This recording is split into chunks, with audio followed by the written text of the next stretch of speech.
Hamburger helper, cheeseburger, macaroni, hot dish. Yum, yum. Oh, God.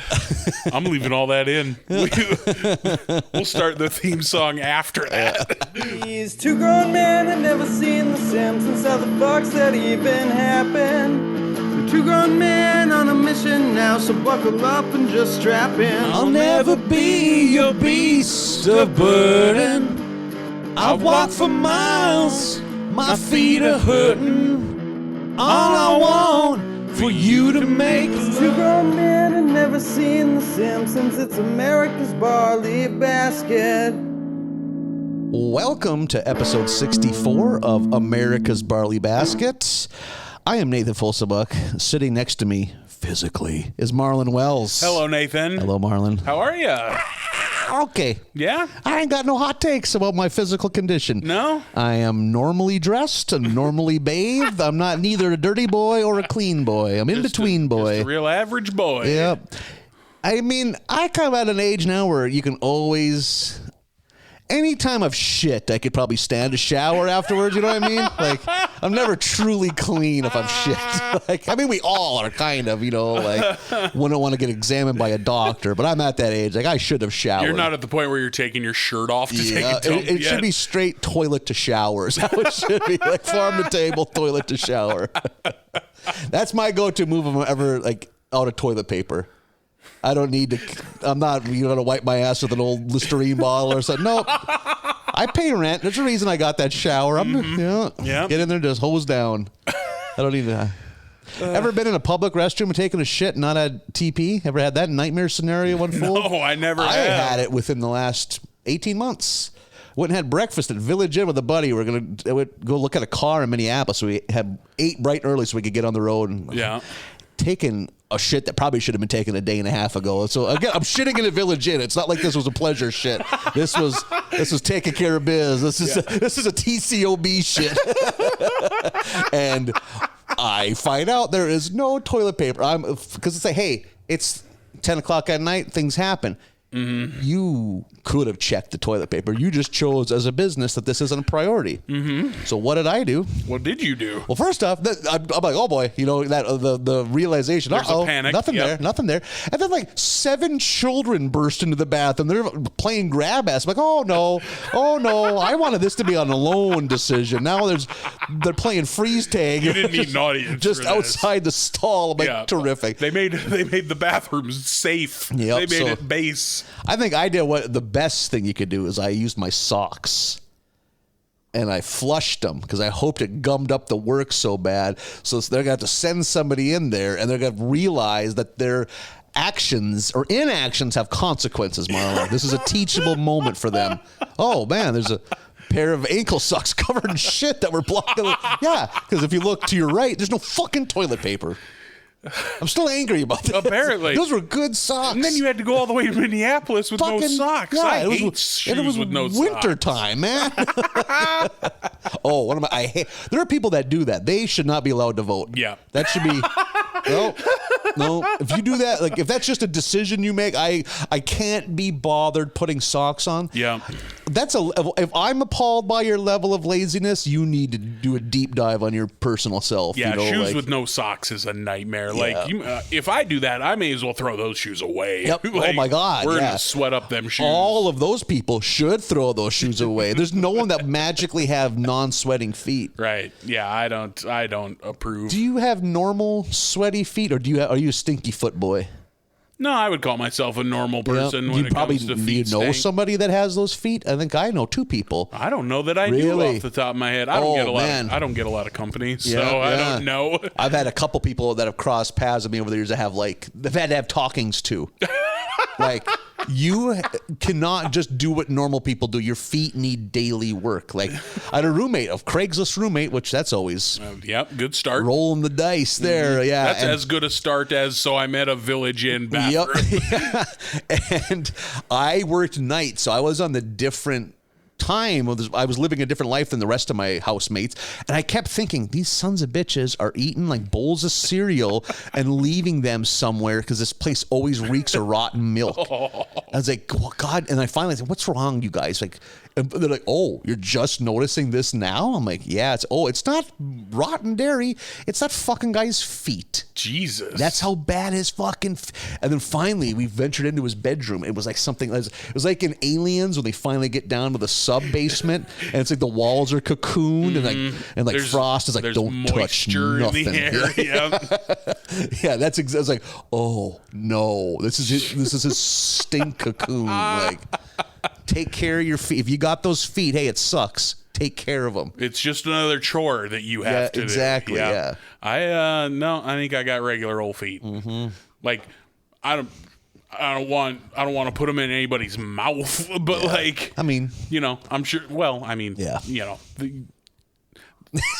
there's something for everyone, but like, I would feel self-conscious about that. Yeah.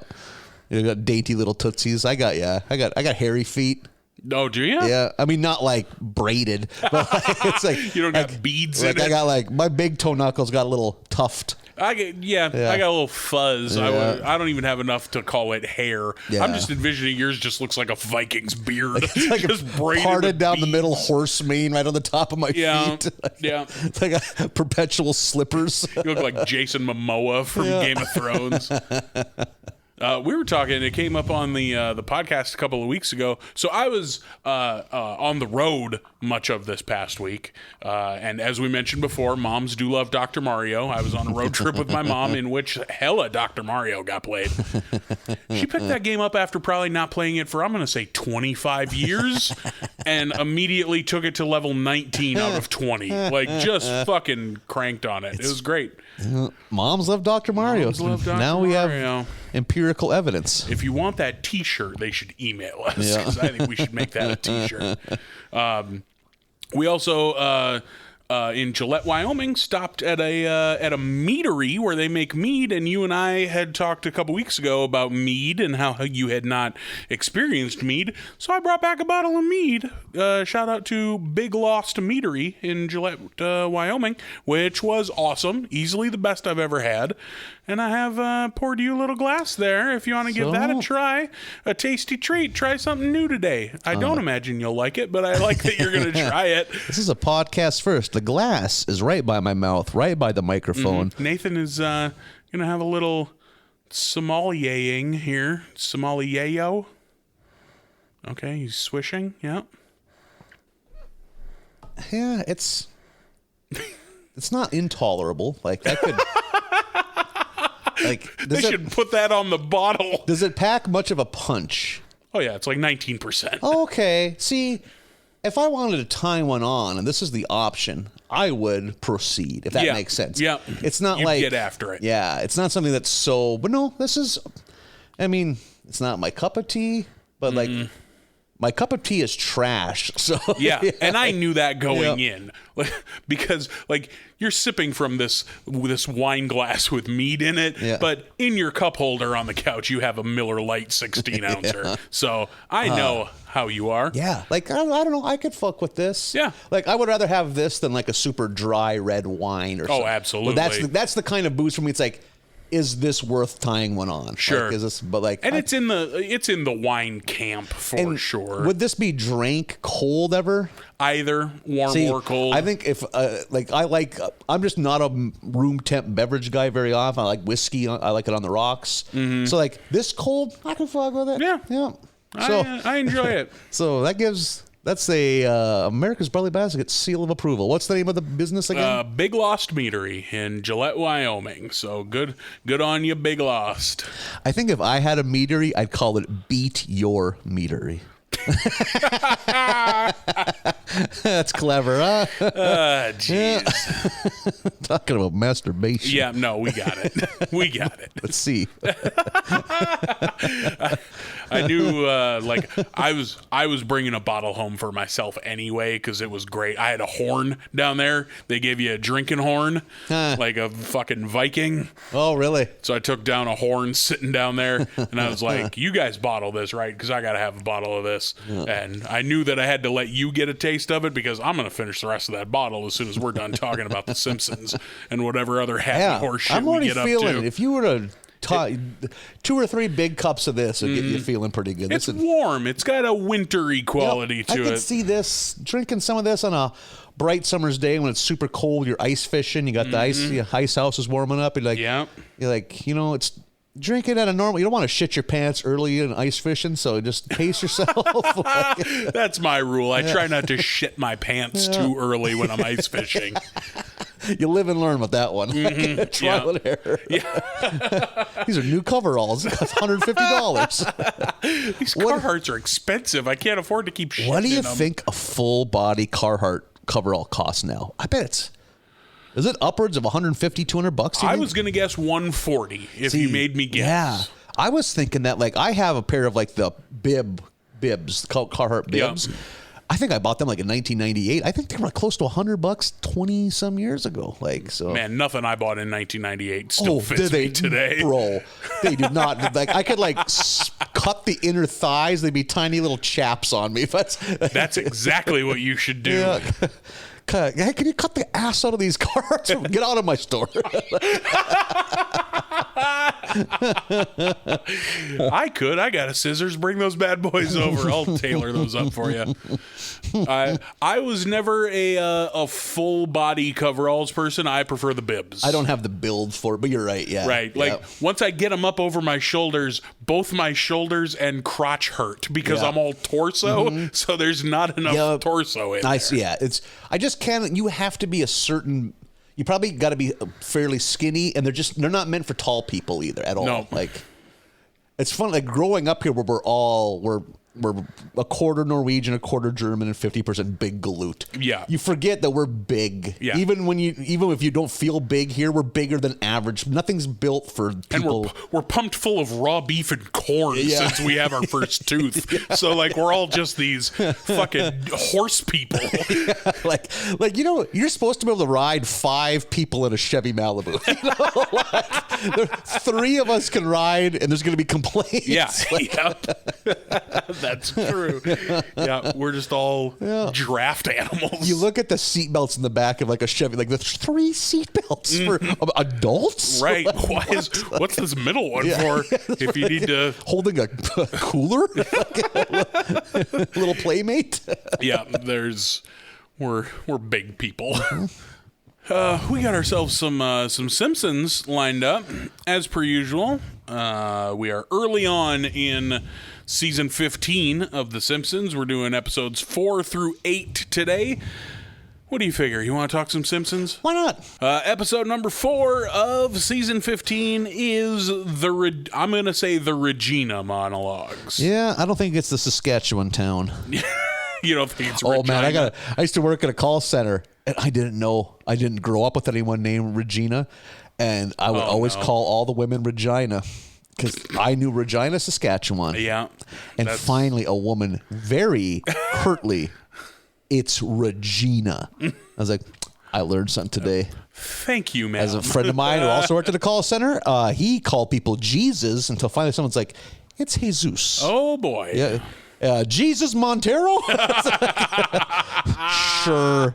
Whatever. Hey, Jesus, listen, I have a great opportunity here for you. Listen, Jesus. Jesus, your car warranty. Lend me your ear, Jesus. That's funny. Mr. Burns wants peanuts, and we get a good bit of Mr. Burns here. He asks Smithers to give him some money because he apparently doesn't carry money. He just has Smithers carry it. Smithers says he's out, so he has to go to the ATM, punches in the lowest amount of money he can think of, which is $1,000. Yeah. And we haven't gotten a lot of feeble burns in a very long time, so I was very happy for this sight gag. When that machine spits that $1,000 bill out and it thwacks him in the chest and drops him like a fucking body shot. Oh, God, I was laughing. Oh, so good. I did a little deep dive into the $1,000 bill. Oh, yeah? Yeah, a little history for I know you. it's real, but that's about it. They were kind of started like, I think it was like a late 1800s thing. They were getting printed into the 40s. It's kind of when there was all sorts of weird denominations, but they discovered, which you would have thought they would have thought of this way earlier. It just it was rife for like counterfeit and money laundering. Yeah. And just disaster. But and then it does come up later. I think it's Grover Cleveland. Yeah. That's one thing, by having a lack of random denomination bills, a lot of our lesser presidents haven't had their time to shine. I want like a Jimmy Carter $7 bill or something. He deserves it. He's a nice man. Yeah, give me a Taft $60 or something. A little info on Taft. Jesus Christ, this is turning into the dollop now. You know that someone told me this. Taft. What do you think of when you think of Taft? Big fat shit, right? Right. Big fat stinky shit. Yeah. That son of a bitch was a strapping beast in his heyday. Like back when every man was 5'7" and crippled with rickets. He was like 6'3", rip your fucking horse carriage in half with his bare hands. And you know why? Because he was a football player. Yeah. And then he just got into I don't know, being a decadent politician and just drinking lamb fat, heated up. They got into the Oval Office and they hooked him up to the maple syrup machines, and that was the end of that. Grind up more Canadians. Just stuffing whole ducks down his gullet. Why just the liver? Give me the whole duck.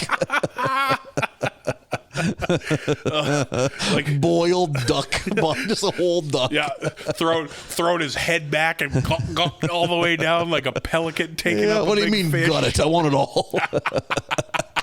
That's a dignified European, whatever premier is over here visiting. He's eating whole boiled ducks. Your lordship, you've hardly touched your duck.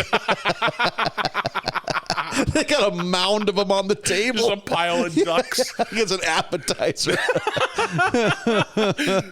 Some kind of duck nacho platter, but it's just whole ducks. Don't grab from the bottom. It'll make the pile shift. You want some syrup on that? Dipping it in a syrup trough. Oh, so sticky. Got a fucking wash basin of maple syrup. More room temp milk. Oh, God. Oh, they drank so much room temp milk back then. Unpasteurized room. I hope he asked for it that way, even though there was no other option. Yeah.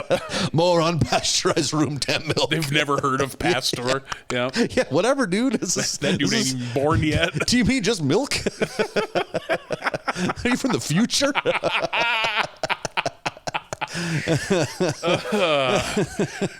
Just dumping rum down these ducks, filling them up and taking them down. They're like a big duck gusher. Yeah. So he's full of boiled duck meat and room temp milk and maple syrup, and then about a half a bottle of cognac to tap it off. I need a digestive. I bet he was never not making like torso noise. It was just, his body was haunted. Like it's just creaks and groans and gurgles. Just always a gurgle to Taft.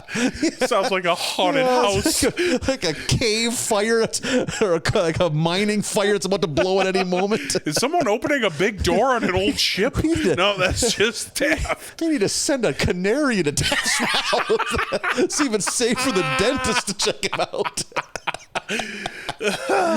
Just putting off heat like a furnace. Hurry up, Sawbones. My duckman's coming any moment. Just constantly radiating heat because he's producing foie gras in himself all the time. Oh, fuck. Oh, God. Shout out to William Taft. Former Beefcake William Taft. Yeah, let's remember him that way. Let's remember him as kind of like Babe Ruth. People forget that. Yep. Babe Ruth. There's not many pictures of him as a strapping guy, but yeah, we just remember fat, drunk Babe Ruth. Just could fucking barely waddle the first base anymore. He wasn't always a syphilitic ham. Yeah. Holy shit. I hope the other team's announcers come to the plate. Syphilitic ham, Babe Ruth. Man, he was, towards the end, he was as ham-shaped as a professional athlete can be and still get paid. And like, had a shimmer to him. Like, he just looked greasy like a ham. He was perpetually hungover, though. He was that level of... he was just sweating booze all the time. Yeah. Like... And the best baseball player God possibly created. Think of that. Baffling. Like, was the best pitcher in baseball, and they decided just for shits, let's try hitting and change hit more home runs than other whole teams did. Yeah. Like, insane. Holy shit. Yeah. This is like our Fat American Hero series. Like, who's next? Oh, we could absolutely make a podcast about Fat American Heroes. Fat American Heroes. Do you remember after 9/11 when those ads changed? Do you remember the Budweiser? Oh, no. So... those Budweiser commercials used to be Real American Heroes. And that singer, by the way, is the singer from Survivor. Oh, really? Eye of the Tiger, Survivor. That's what those ads used to be. Yep. Real American Heroes. And then 9/11 happened, and immediately those ads became Real Men of Genius. Oh, and really? They changed that shit like Interesting. that day. Because everything had to be super serious if it involved America. Oh, yeah. You weren't going to make fun of that anymore. They'll send Toby Keith to your house. I always love a fake video game on The Simpsons. And I got to say, I was a big fan of Hockey Dad, a Mortal Kombat-esque fighting game about dads at their kids' hockey games being shitty and fighting each other. Because sports dads are... fucking awful. The worst people. Worst people. Big fan of that fighting game. I'd play that. Yeah. So Bart and Milhouse are playing this game when the $1,000 bill comes floating in. Bart finds it. Marge convinces him that he needs to put up a flyer to make sure that someone didn't lose this. Yeah. So he does. He and Homer put it up way at the top of a telephone pole. I thought that was a fun sight gag. Mm-hmm. Like, hey, we put up a flyer. Because, of course, Homer is also on board with, well, this is yours now. Yeah. It's all about being a bad person. Yeah. And then, of course, everyone shows up trying to claim it. They make them answer questions as to, who's on the bill and all that, sorting out people who are just there to try and steal this bill. No one owns it.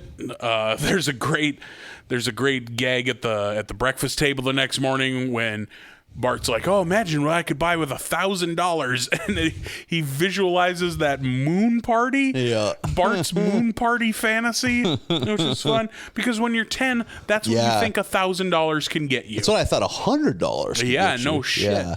Bart is his plan is to open the Museum of Modern Bart, which I got a good laugh at, and charge admission to have people come see the bill in his treehouse. Yeah. Burns shows up and he claims the bill, and he proves it by opening his shirt, and he has the bruise of where the bill hit him coming out of the ATM, and they match up the serial number. Like, oh yeah, that's the one. I got a kick out of the display that was like Bart the early years.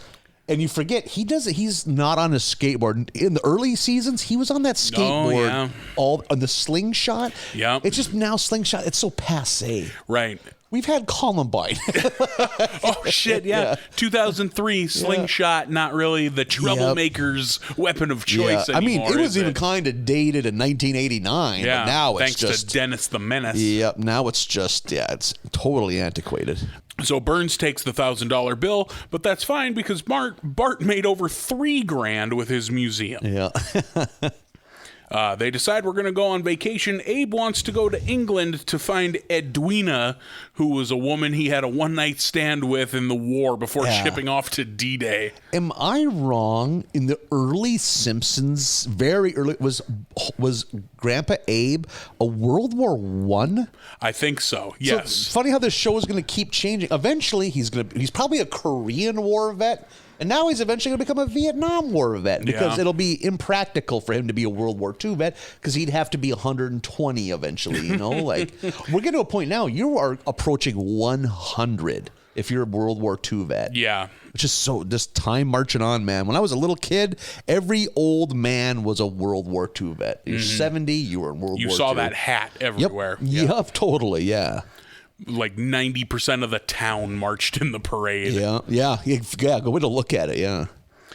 We go to England. We get a lot of England jokes. Much like anytime the Simpsons are going to wherever, we get all the jokes they can think of for that area. I did like it's just a quick visual one, but when they first have the establishing shot of London, there's all these Mary Poppinses floating around. Yeah. It took me a second to put that together. With their parasols. Yeah. We get Tony Blair, voiced by Tony Blair, which, like, impressive. Yeah, no shit. We also get J.K. Rowling, voiced by J.K. Rowling, back when she was okay. Yeah, back when she was fairly beloved. Back before we knew she was horribly transphobic. Yeah. One thing we get, too, is a good gag. I thought was the Judi Dench's fish and chips fast food restaurant. I love that. how the employees are just terrified of her. Yeah. You got to buy some or she'll come kick our asses. Yeah. I love Dame Judi Dench. Big fan. My favorite bit of that bit was that they also have a squeaky voice teen. Yep. It's the same guy, but with a British accent. Every nation has one. Yeah, but still squeaky voice like the one in Springfield. The kids fucking lose their mind in this candy shop. I don't know whether or not it's real or not, but them being like, oh, British candy has way more sugar, so pace yourself. I don't know that that's a real thing. Yeah, no shit. I was wondering that. Is that like a commonly thought thing? I have trouble believing that America doesn't have the worst version of every food. Yeah. So I don't know. Maybe ours is just more preservatives. Maybe theirs is more pure sugar. Who knows? Maybe they're sugar people and not corn syrup people the way we are. I don't know. Oh, I'm sure of that. I think almost all of Europe has gotten rid of corn syrup. Yeah, whereas we're like, get it in. Yep. Fill up these ducks. Pour them into our dumb fucking heads. Put them on our pancakes. Yeah. Corn syrup on your pancakes. I did like that, during that sequence, we get Lust for Life by Iggy Pop, which is a song that I really fucking love. Which had to be playing off of, Train Spotting. Yep, because we also get the Train Spotting bit of Maggie on the ceiling. Yeah. That's a fucking good movie. Yeah. I like Train Spotting a lot. But yeah. Yeah, it's been a while for me, too. I never did see the second one. Danny Boyle, I believe. Danny Boyle. I like Danny Boyle. He's been a lot of weird, different kind. He made fucking 28 Days Later.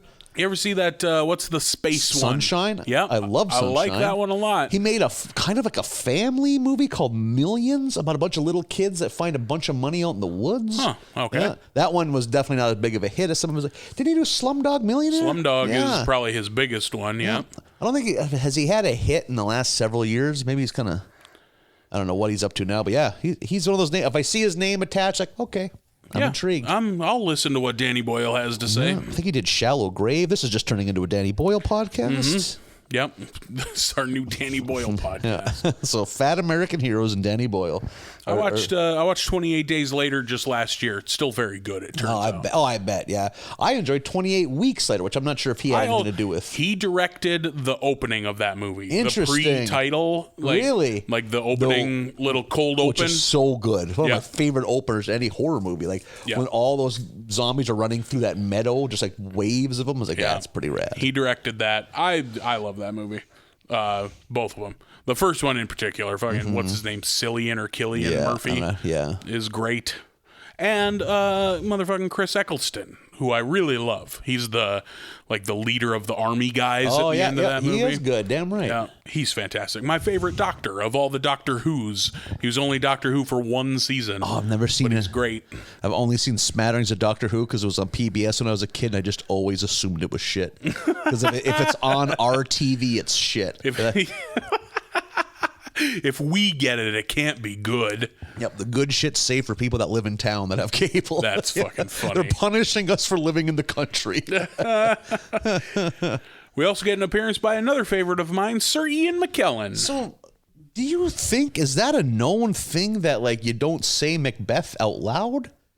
Or I think that's a known thing. Like, I knew that. Did you really? You didn't know that? No. Yeah, you don't. It's the Scottish play. You don't say Macbeth. You say the Scottish play because it's bad. It's bad luck. I had no idea. And it stems from something like an actor died back in the Shakespearean days while performing, or it's something along those lines.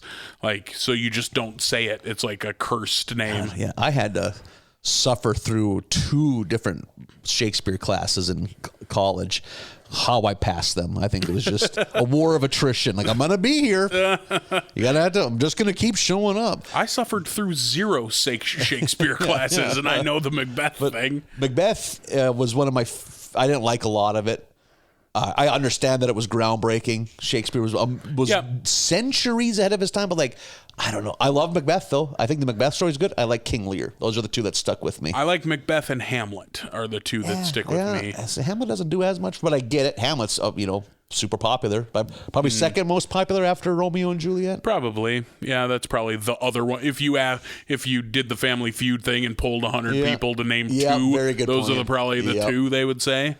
I also not a big fan. Like, it's like you. I recognize that this is very good, but this is, I'm just not a big fan of endless soliloquies and monologues and just going on and on and on.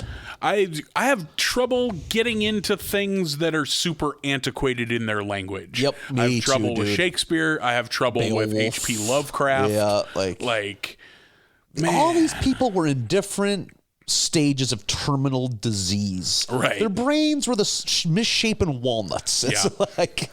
Lovecraft is one where, like, not only is the language super antiquated, but, like, he makes a lot of references, and it's like, hey, I don't know a lot of Northeastern American, like New England era politicians of 1902. I've never traveled via Zeppelin. I don't. Right.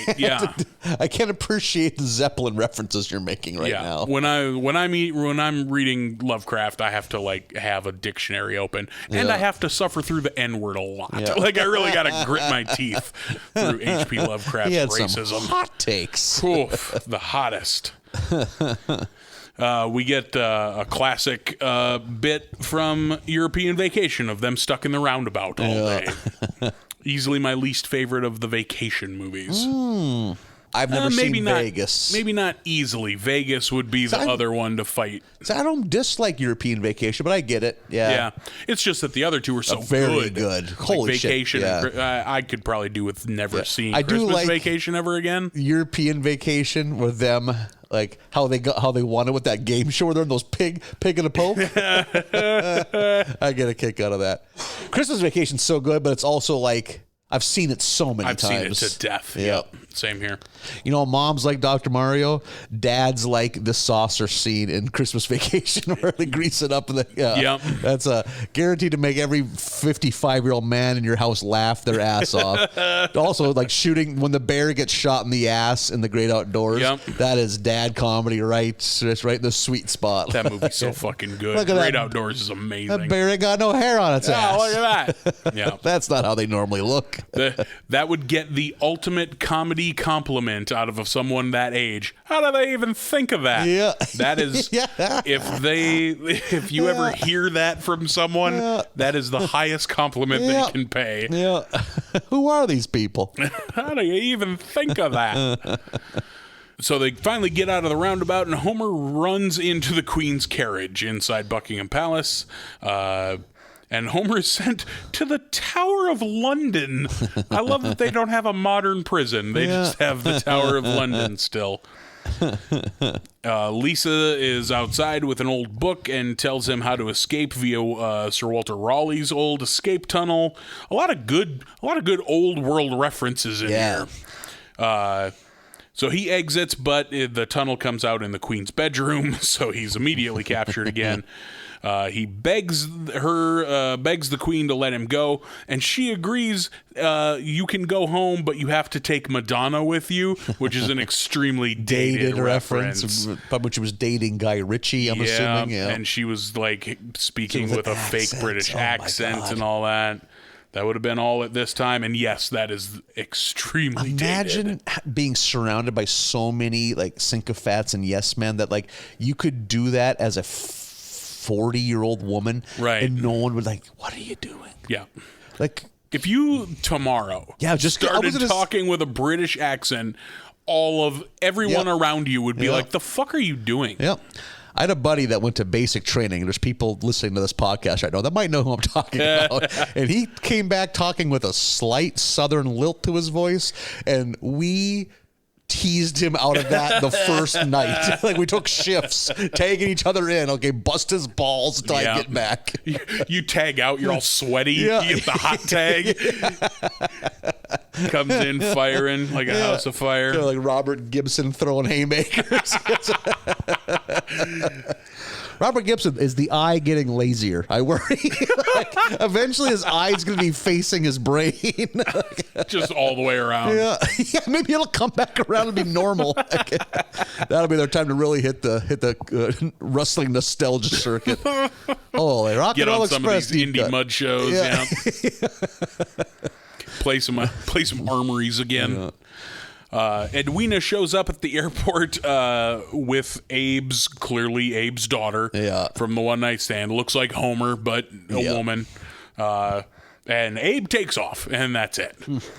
Just a real quick, oh, a daughter, huh? And Ren runs away. I think this episode had more gags than some of these. I'm just not a fan of the Simpsons go to insert exotic location here. See, and I think we talked about it last time, which was Brazil. Yep. Yeah, you're right. Yep. I like it depending on the location. I really like Japan. Oh, interesting. I really liked this one. And this one, I didn't like that ending gag. Oh, that's Homer, all right. That's, but it was just a dumb wrap-up gag. Yeah. But yeah, it was like a bullshit ending. Abe takes off, and that's the end. But as a whole, pretty high on this one. I liked this one. Okay, yeah. I didn't there's enough good gags to keep me kind of engaged, but yeah. I really like British culture, so anything that's gonna pop jokes off at them, like Judi Dench and Ian McKellen jokes are right up my fucking alley. I'm different than that way, yeah. Where I've had it again. It was on PBS as a kid, so it couldn't be cool in my eyes. Can't be good. It's like Keeping Up Appearances, nope, not a fan. Fuck, that show's so good. Oh, no. Hyacinth Bucket, my God. I can get into a little bit of Are You Being Served? That show's also great. Like a little bit lean in towards that. Faulty Towers, Monty Python. Oh, there's so many bad jokes. And give me all that shit. The old lady referring to her cat as her pussy. Yeah. And they fucking, all these fucking, just so fun. If the audience could see your face right just now. why. I can feel myself age as I watch that shit. Like, she doesn't mean her vagina. She means her cat. Get it? Laugh track. Burn it all. But then again, I can't get into Keeping Up Appearances. That shit is still on PBS. Fuck yeah, it every is. night. You know why? Because it's quality. I mean, the people have spoken. It's reasonably priced. Upper Midwest Prairie Public Television can afford the rights to it. Yeah, not British sitcoms at all for you, really. Not one. You never even got into Spaced. Man, I love one of my favorite things ever is Peep Show. I think Peep Show's one of the best things that's ever been. I've never seen Peep Show. I've always heard it's good. Peep Show, change your life. Might be for the better. Peep Show is, I almost think I always said that It's Always Sunny in Philadelphia is Seinfeld if the cast of Seinfeld were listless idiots. Yeah. And I think Peep Show is that if they're not necessarily listless, but idiots. Like one of the guys in Peep Show is not, he has a job, but they're just the worst people. Okay. They make but they're dynamic enough characters where you believe they're real people, so you feel for their failures. They're not just ultimate shitheads. Yeah. And the failures are almost always self-inflicted. Like their own folly leads to it, Like my least favorite episodes of Always Sunny are the ones where it's too far, where it's just like, oh, the gang got addicted to crack. Yeah. Did they? You know, like, you know what I mean? Whereas it's like, yeah, I'll believe that fucking Frank stole some shit and hid in a toilet somewhere. Like, I don't like when that show goes too far. Yeah. I don't know what it is. I don't care for D heavy episodes. Oh, really? There's a couple of the D heavy ones that I really, really I also don't care for Dennis heavy episodes. I'm there for really? Mac and Charlie. Oh, I love some Dennis heavy ones too. Yeah, I think they've done a great job of building the Dennis character. Just like, I love that, like, he comes from wealth and he's attractive, but he's personal and he's not dumb. Right. It's just his personality is so shitty. His soul is so black that he cannot. He's still failing in this world, even though everything is leaning his direction. Like, he's all the doors are all the doors are sure. open, but he's such a terrible person that he's forced them all shut. I'm there for Mac and Charlie, and they're like the idiots. You know, they're not mean spirited the way Dennis is. Charlie in particular. Charlie's just the perfect lovable idiot. Yeah, some of the Charlie ones are so good. Yeah, some of the Mac one, like Mac's weird sexuality. You never know what's going on. Just how blind he is. Like, but I like that he's also like sternly Catholic. Yeah, like he's sometimes he's the voice of morality in the gang. Yeah. Like, man, You want to start a Always Sunny podcast in the middle of this Simpsons podcast? Oh, that's what the Simpsons. Okay, that's what we're talking about. On the subject of the Simpsons, episode 5, The Fat and the Furriest. Crazy to think that the Fast and the Furious has been around this long. Yeah. That we can have wordplay. I don't know, going on 20 years of Fast and the Furious movies now. 03, I think Fast and Furious 2 came out. Totally in would have 03. been. I know the first one had to come out in 01, at the latest 02, because I can picture where I was in life when I went to that in the dollar theater. Because I remember seeing the ads. I thought this was going to be laughably bad. Like, we need to see this and laugh. But it's like, oh, this is. I always said it's Point Break.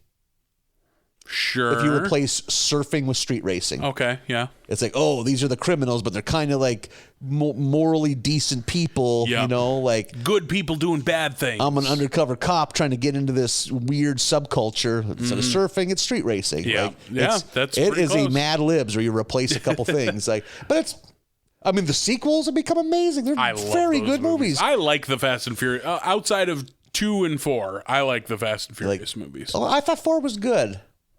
4 is important for the story. Okay. Like, a lot of what happens post 4 really depends on 4, but the movie itself is just okay. Well, number 4 is kind of the comeback movie. Yeah, that's where they got Vin Diesel back. Yeah, because 3 was Tokyo Drift. It's like, well, we are heading towards direct-to-video quality here. Yeah. Like, which Tokyo Drift was like just okay when it was new, but now they built all the lore around it to where Tokyo Drift is super important. Really? Oh yeah. No. So I'm probably like 2 or 3 movies behind. Like, okay. Like, I remember, like, these are turning into good fun. They're great. They're big dumb heist movies. Yeah, it's not Godfather 2, but I mean, they're fun. They're just Ocean's 11, but with testosterone. Yep. If you go into that knowing this is what I want, you're gonna have a good time. Yeah, I love 5. 5 in particular is outstanding, which is the first one that had The Rock in it. Oh, okay. That might have been is that the last one I've seen? Or maybe I've seen 6. Oh man, keep watching. Yeah. Oh, I have heard. Keep watching.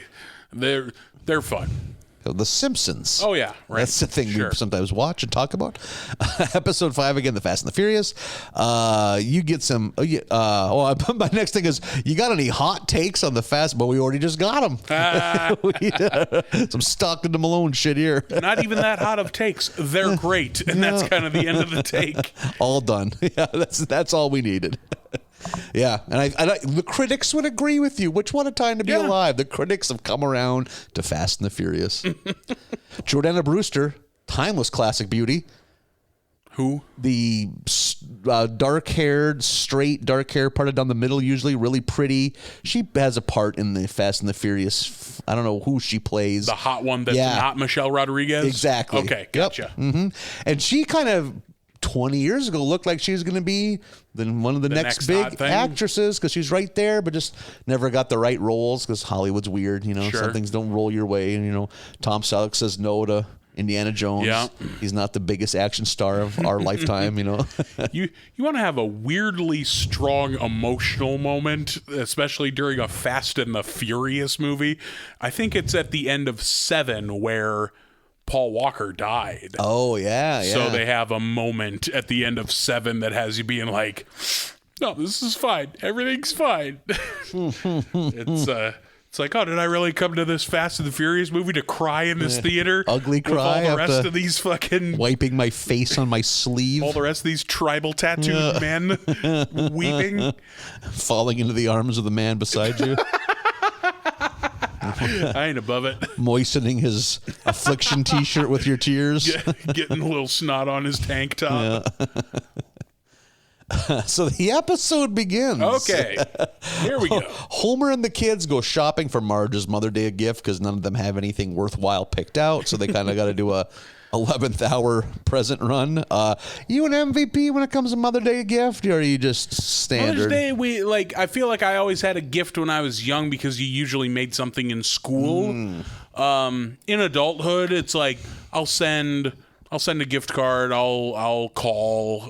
You know. Kind of, we don't. It's not a big day for us. No, I call the local floral shop and have them put something together. Yeah, I think if I sent my mom flowers, she'd be like, "Why?" Oh, really? Like, what? You couldn't get an iTunes gift card or something? Yeah. You know, like, my mom would look at that like, "This is nice," and it would end up in the pile of junk mail. Like, my mom would be appreciative, but I know my mom; she doesn't want fucking flowers. Yeah, my mom likes them. She thinks they're nice. Yeah, my mom likes nice, soft I'm things. not coming at your mom. You got real defensive all of a sudden. Lavon's a nice lady. So's mine.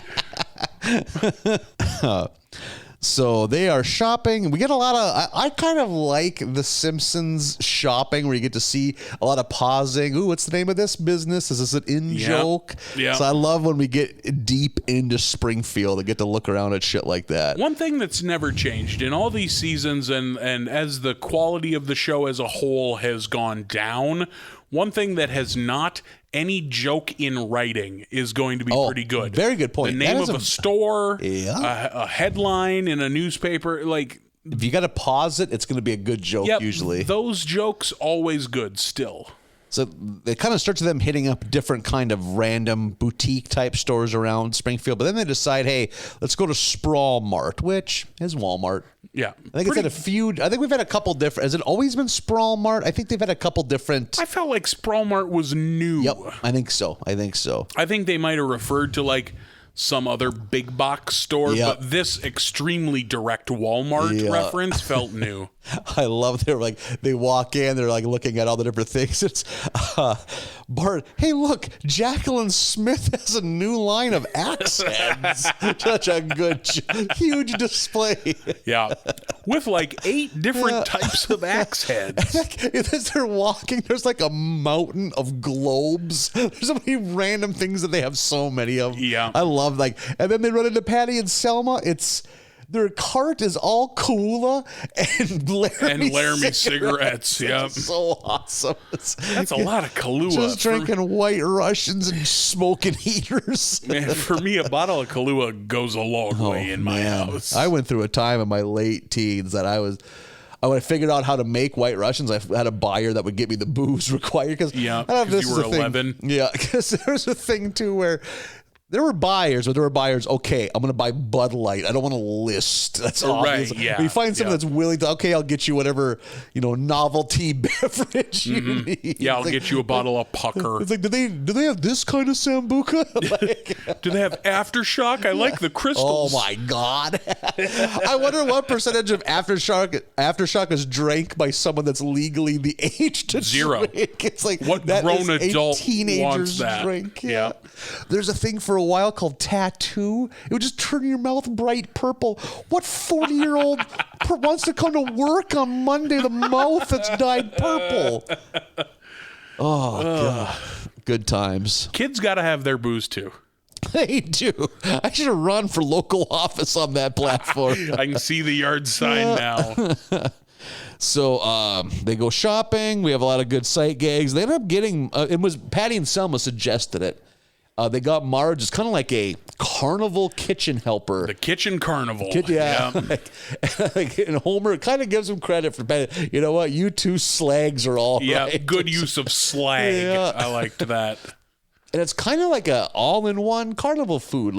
It has a fryer, a cotton candy machine, and a caramel pot. dipper thing. Yeah. And it plays music. It plays like Carnival Calliope music. And it got me thinking, I have not had cotton candy in so long.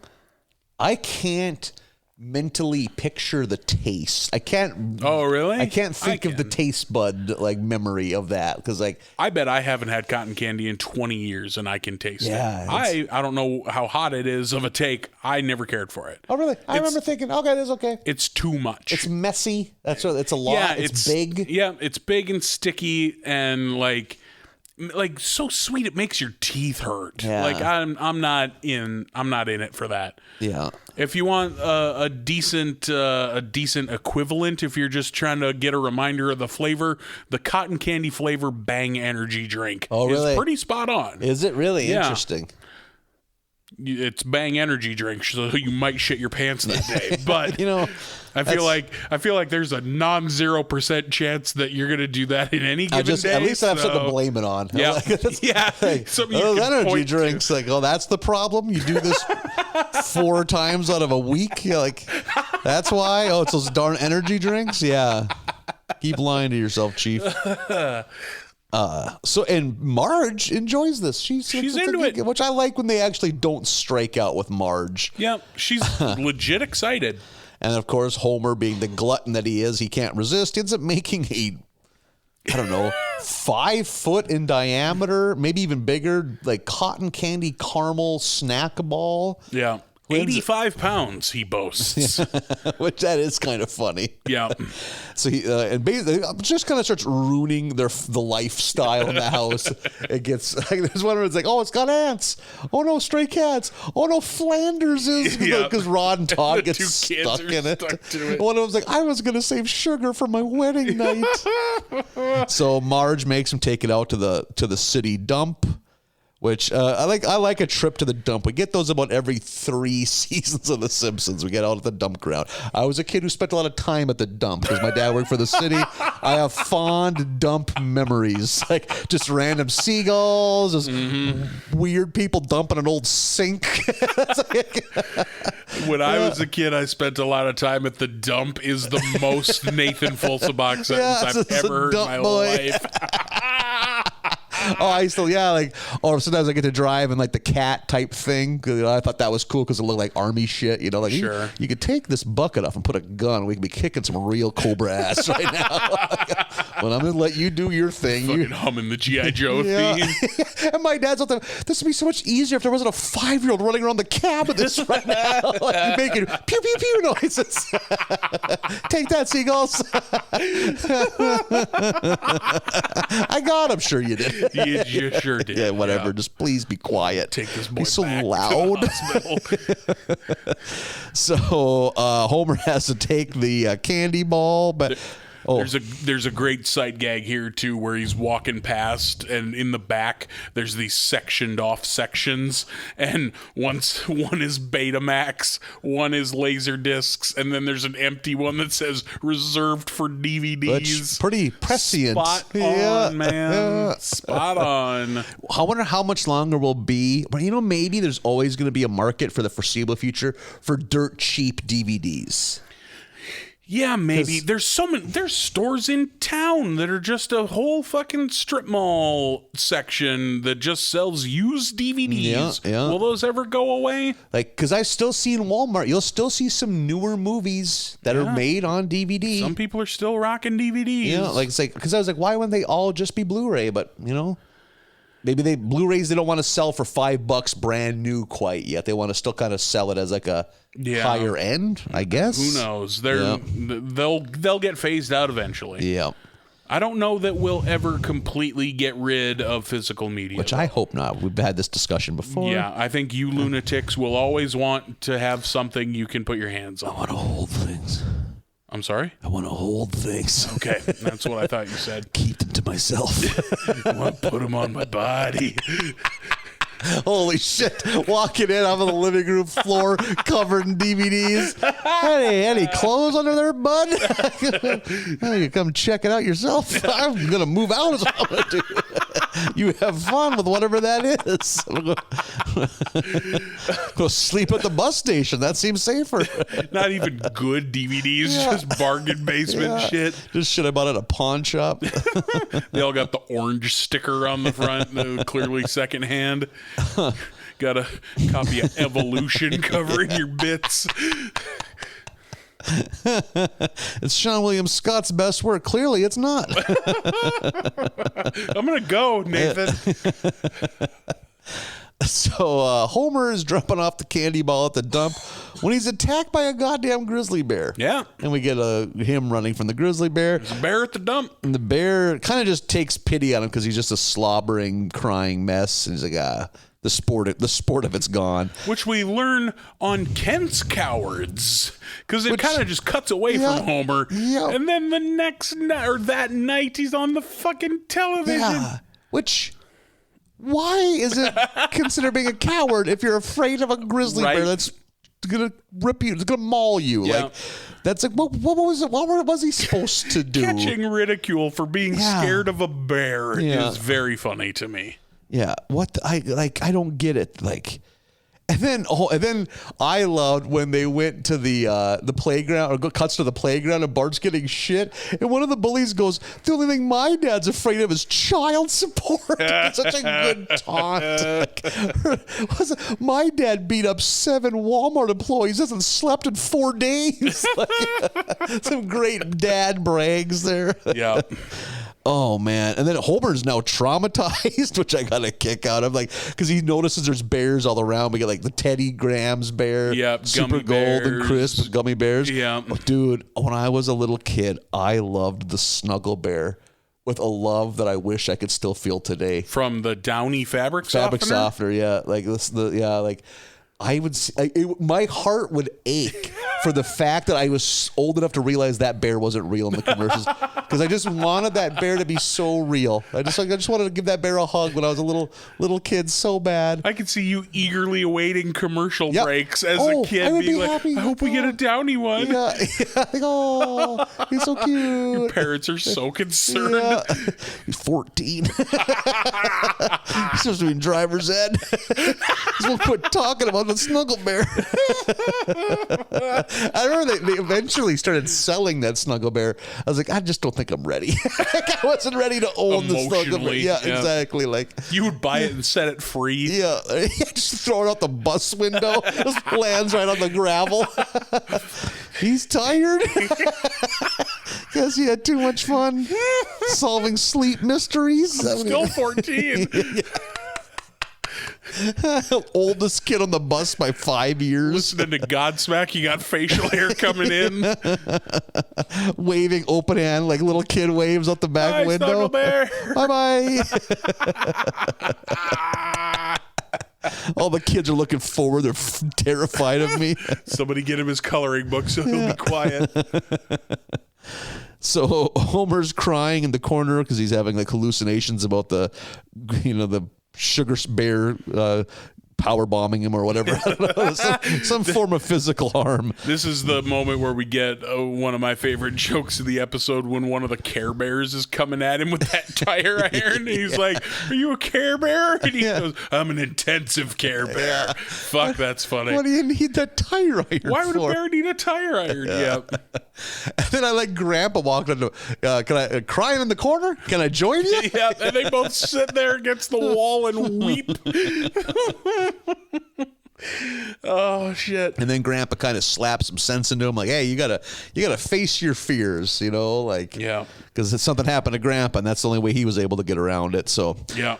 So now it's become a thing where Homer's like, realize I'm not gonna feel like myself. I'm not gonna feel like a man until I fight that bear. I gotta confront my fears, which is fucking insanely stupid. And he builds an insanely stupid anti-bear armor suit, which I loved. Awesome. I loved it so much. And Marge, also the fact that it's fucking assless. Yep. Yeah, so great. Because in case he's scared, he doesn't want to ruin the suit, is his reasoning. So he can just shit. So good. Yeah, I'm glad that he thought that through. Yeah. I love something about the design of it. My favorite thing is the pitchfork face guard in the front. Yeah. Oh, so good. That's like riveted to the chest piece. Yeah. There's a toilet seat involved in it somewhere. Yeah. There's like saucepans on the knees for knee pads. It's so good. I think most of the torso's a garbage can. Yeah. So Marge, obviously the voice of reason's like, no, you can't do this. You can't. But he sneaks out. I think it's Lenny and Carl. Lenny and Carl bust him free, so they're going to help him. And Bart. Bart's like, hey, what are you doing? I want to be part of this. So they get there, and I think Homer's like in the river doing something. And the bear kind of he's bathing because it was like hot in the suit. Oh, that's so he what it takes was. It off. Yep. So the bear attacks him and drags him to a cave. Well, so it looks like it's the end for our friend Homer. And he notices he has some kind of ear tag in that's shocking the shit out of him. And he takes it off. Now the bear's super docile. Yeah. And Homer puts it on. He gets the shit shocked out of him, which is pretty good. And meanwhile, Marge is going to the help of this hunter who's been featured as like a hunting expert about this bear. Connor is his name. I think of the voice. I recognize the voice of this guy. It was driving me fucking bonkers because he shows up earlier on Kent's Cowards to comment on the bear thing. That's Charles Napier. I finally had to pause the episode at about this point and look up because I couldn't fucking place that voice. Has he done other voices in The Simpsons too, possibly? Not that I know of. I know him as, what's that character's name? Tucker McElroy in The Blues Brothers, the lead singer of the other band at the Cowboy Bunker. Really? The Good Old Boys. The lead singer? Lead singer of the Good Old You're going to Boys. look pretty funny eating corn on the cob with no fucking teeth. Yeah. That's that guy? Yep. No That's shit. Charles Napier. Really? Okay. Now that I think about it. It was driving me fucking crazy, so I paused it and looked it up, and I was like, that's him. There we go. Okay. We had a breakthrough here. I'm glad to hear that. That's a weird way to respond to that. I'm glad to hear that. Glad to hear this. Glad to hear this guy got some voiceover work in 2003. What the fuck? So now Homer and the bear are kind of buds, but the hunter dude and every other hunter within earshot is now on the hunt for this bear because they think it's a man killer now. Yep. So Homer has to figure out. They show a map. It's all danger zone except for a tiny bear nature sanctuary. Yeah, wildlife. So it becomes figuring out a way to get that bear over there because the woods are just full of hunters. So what ends up happening is they end up kind of doing a retro mod of the bear, Homer's bear outfit. It's so good. To attach to the bear itself. He puts the fucking bear suit on the bear. Oh, so good. So the bear makes a run for it. It's getting shot at a ton, but that anti-bear suit did what it was supposed to. It protected the person wearing it. Yeah. And my favorite gag of the whole thing is the family, because Lisa, of course, is celebrating. She loves animals and everything. The whole family's celebrating as the bear makes it into the sanctuary, and they're all jumping in the air, all happy. And then someone notices it's getting attacked by a guy. It's Stampy. Is that his name? Yep, Stampy? Stampy the elephant. Is biting and ragdolling that poor grizzly bear. Got the grizzly bear wrapped up in his trunk, just whipping him back and forth like a dog sweet, with a toy. Sweet Stampy. And I love how Stampy bites something. It just has this expressionless eyes. Just dead-eyed, It's just not even that into it. It's just what it does. So I love this episode. Me too. That is a very, fan. very good episode. There's a lot of good laughs all the way through. I love there's a moment where the hunter first shows up with Marge and Lisa and them looking for Homer, and he also puts together that they're probably trying to make their way to the safe zone, and just the disdain in his voice when he's like, they're probably on their way to the beer sanctuary, just mocking that there's a safe place for a wildlife. And there's a good interaction between him and Cletus, the slack-jawed yokel, because he's there to hunt too, where they're both making comments and both cocking their guns. Yeah. What I love is I love any kind of gun scene in a movie where it's everything's real intense and then they cock it. So it's so it wasn't loaded. So you weren't ready yet? Yep. So that now, okay, now we're doing something so are you just chambering another bullet so you have one less bullet in the gun? Right. Yeah. That's what's going on here. I've always thought the same with standoff, real tense moments where somebody has a revolver and everything, and they're getting pointed at, and then they pull the hammer back. It's like, oh, so that was all just for funsies? I always think it's funny that we are weirdos because we grew up with guns. Right. Yeah. Like that. Like for like a lot of people, just having your dad having a gun in the pickup isn't normal. You know, like you would call somebody like, oh, dad's gonna off himself or his coworkers. Where we come from, if you see somebody holding a gun, it doesn't faze you at all. No, Now, if I saw that at fucking Applebee's, then maybe. Then I might have questions. Always a gun. Always at least a 22.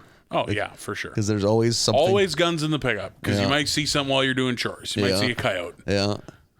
So coyotes, when you guys shoot them because they're nuisances, or is it because your dad would hide them out and sell coyote hides? Like, they're dangerous to be around cattle, you know, so it's a protection thing. But I think also, well, I feel like by the time I was old enough to know anything about anything, fur prices had kind of fallen to where you didn't bother. There was like a time in the early 80s, I think it was Russia, like furs became really in vogue in Russia. Mm-hmm. I think to this day, Russia drives the fur market. But there was a time guys in the early 80s were making more in a weekend of trapping than they were all week at work. So it became a super lucrative thing when I was like an infant probably, but like... Yeah, I think by the time I was of any age, you could take a fucking pickup box trailer full of coyote and deer skins and maybe get traded for a fucking pair of gloves or something. Was it worth it? No, absolutely I asked myself, was this worth it? No. The 200 hours of tanning hides. And drive all the way to fucking Porter Brothers in Mandan. Yeah. Episode 6 is Today I Am a Clown. We get Maggie locked herself in the bathroom, and the whole family standing outside to use the bathroom. My question is, the Simpsons have their own bathroom. They have a master bath, Homer and Marge. Why are they waiting for the hallway bathroom?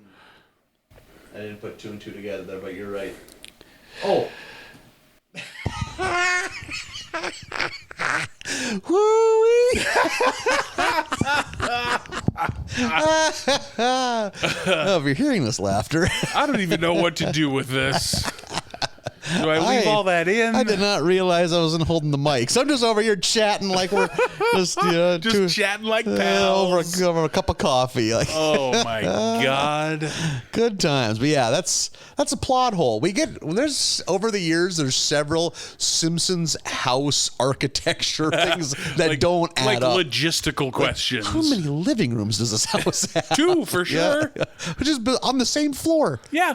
But I have seen houses that it exists. You have a living room and a den, which baffles me. Yeah. It just seems like a waste of floor space. But as somebody who's lived in apartments his entire adult life, I don't understand it. Yeah, but it was a thing. Hey, kids, let's go into the living room without windows. One has a TV, the other has the fireplace. Yeah, which... I had friends that had houses that were fancy. There's the one living room that just doesn't get used. Yeah. This is the sitting room that mom likes to have look nice. I don't know how hot a take it is. Fuck a fireplace. I don't want a fireplace. I like it when someone else has a fireplace that's going. I just don't want one in my house or have to deal with it. They're fucking work. They're a fire hazard. Like I don't want a wood one because I don't want to fucking chop or buy wood. I don't want creosote to be a part of my life. I don't know what that means. It's the shit that gunks up the insides that can start on fire and burn your house down. It sounds like a sex jelly. Yeah. I think you got to use a sex jelly to remove the creosote. Well, shit. I got sex jelly. The jellies. Holy shit. Bringing out assorted sex jellies on the first time you and a special lady get to that point. Holy shit, you want to see a woman put her pants on fast? You with your jars of sex preserves. I received this one when I got confirmed. Who would give that as a confirmation present? I was told I finally found my bride. You keep referring to her as your bride. God thinks you're a man now. Here's some sex jellies. This one's more of a marmalade. It's got some chunks in it. Has to be applied with a brush. Oh God! Stand still. I'm about to apply the sex jelly. man. Sometimes you need sex jelly. I'm more of a sex lube, the liquidy kind of more. I don't need when I picture jelly, I picture you really got to push to apply it, you know. You're thinking more of a sex schmear than anything. Or a syrup. I want sex syrup. All right. Hot and sticky. I don't need sticky. Because most of the time, let's just get to it. If your sex ointment is sticky, it's defeating the purpose of a sex ointment. That's what I was getting at. Yep. Yeah, I get it. You're out for ease of movement. Yeah, you don't impede it. Exactly. You throw some gravel in there too. Jesus. Sex jellies. Holy shit, I love that. Yeah, like you going into the basement with your wall of sex jellies, checking the date written on the masking tape on the top. When did Grandma bottle this shit? Fall of '89. Ooh, choke cherry. Yeah. Didn't even know we were still getting lingonberries back in those days. Elderberry, that's just for the Swedish gals. Yeah, that's for the holidays. No one even knows what a currant looks like. Yeah, boysenberry. This is just grape. Let's be honest. My aunt came up from Arkansas. She brought those boysenberries. Make some lube for the grandkids. Mint. Got a nice cooling. That's a good holiday for one. Pork chops or butt stuff. Okay. Sometimes I get winded. So Maggie's locked herself in the bathroom. They eventually fish in with there's a pretty good joke where Homer tries to open it with a bent open coat hanger and it doesn't work. And then they're try something else. Bart's trying to battering ram it. Yeah, open with Homer's head. And then Lisa gets the door open. They're like, how'd you do that? She goes, I used the coat hanger. I've never understood why we just give up on things after one try. Yeah. I liked that. That was good. And again, you probably don't know, you were an only kid, didn't have many cousins around. Like, did you ever have kids locking themselves in shit? Not that I know of. I had a cousin that would crawl into the car and lock the doors and fall asleep in the middle of summer. So to be a kid baking just out cold behind the wheel, and a couple times because he liked to do it because he liked to pretend to drive, he put it in gear and rolled down their long driveway, jumped the ditch at the end like it's like 1080 snowboarding, you know, and then land in a pasture. Well, them Duke boys. Yeah. How did it be going down a gravel road, watch a pickup just like it's a slalom course, and then see a toddler pile out of it? Oh shit! Country living. No, I don't know about kids locking themselves in the bathroom. I've been witness to I'm thinking of one couple in particular. I've seen a grown ass woman lock herself in a bathroom and cry because her and her man are fighting at a house party. Good. A bunch of times. And that's fun. That doesn't kill the vibe at Go all. home. We're all just playing poker, having fun. They finally got divorced. Thank Christ. Goodness, yeah. Jesus. Get it together. Those couples that you've never seen be happy. Yeah, I've never seen you guys not fighting. What was your single life like? That this is the better option. I'm literally like, why? Yeah. How miserable were you alone? Yeah, I've never understood it. No. Dr. Hibbert shows up and he has a box full of puppies because Santa's little helper knocked up his poodle. Yeah, that was good. What was the poodle's name again? It was, God dang it. Who was the woman that refused to get off the bus? Oh, it's Rosa Barks. Rosa Barks. Yeah, that's a good dog name. Yeah. The family thought that Homer had Santa's little helper fixed, but we get a flashback of him like taking Santa's little helper out for one last night on the town with doggy hookers and doggy strip clubs. Ridiculous. And then at the end of it all, he couldn't do it. He was, and man, I got a good laugh. We talk about how jokes in writing are still good these days. When he goes to get him fixed and he's standing outside the shop and it's called Nuts Landing. Yeah. Holy That's fucking funny.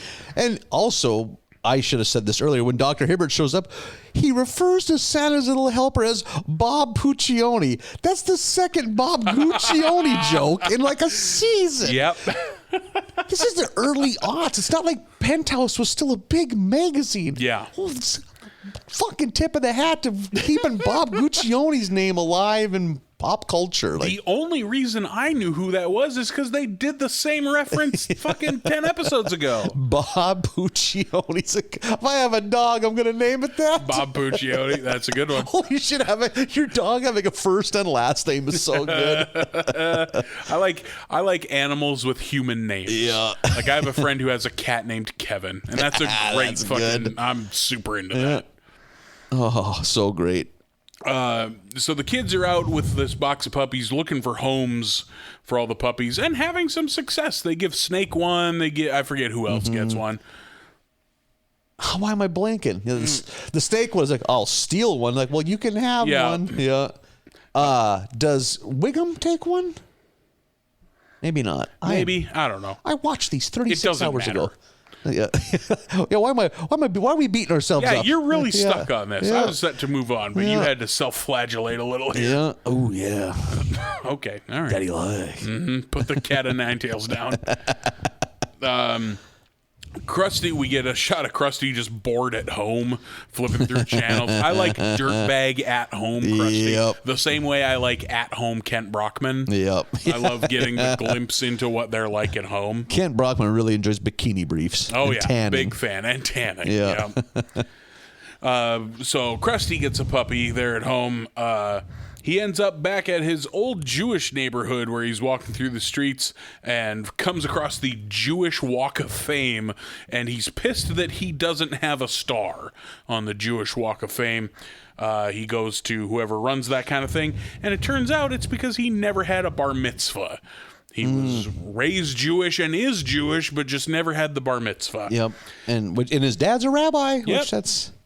And then we get a fucking weird moment of him leaving the place going, he's talking to Lisa and he goes, I used to think I was a self-hating Jew, but it turns out I'm just an anti-Semite, which is a funny joke. I like that joke. Yeah. But then Rainier Wolfcastle is walking by and turns and like puts his arm around his shoulders, just like, we might have something in common. Yeah, we have so much to talk about. I think. We have so much to talk about. I'm like, what the shit? Yeah. Is like Rainier Wolfcastle is Arnold Schwarzenegger. It's like I don't think Arnold Schwarzenegger's an anti-Semite that Austrian. I know of. That's his only crime. Right? He's Austrian. That was one. And I think it like hard cuts to a commercial break there. So I was like, what is happening right now? They were Nazi adjacent. Is that a crime? I mean, in The Hague it was. So Nazi adjacent, pretty decent band name. Yeah. Like that's a punk record. Yeah. Yeah, there you go. But yeah, that one stopped me in my tracks. I was like, wait, that was good. Rainier Wolfcastle? Anyway. Krusty, as you said, his dad's a rabbi. He tracks down his dad, and they're talking about doing this bar mitzvah thing.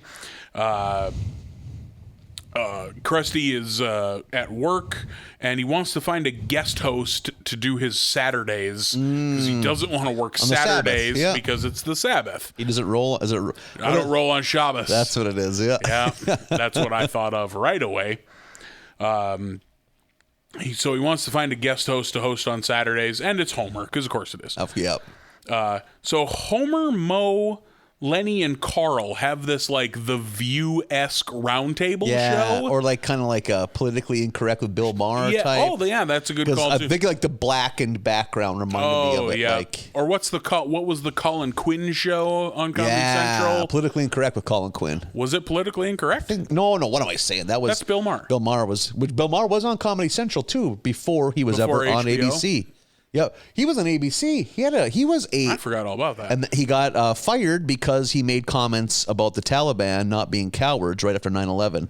Oh, that ought to do it. His whole point was like, they're evil and they're crazy, but they're not cowards. They suicide bomb. That's not what a coward would do. Accurate. Yeah. Which, enough. all of it was accurate, but that was not the time to.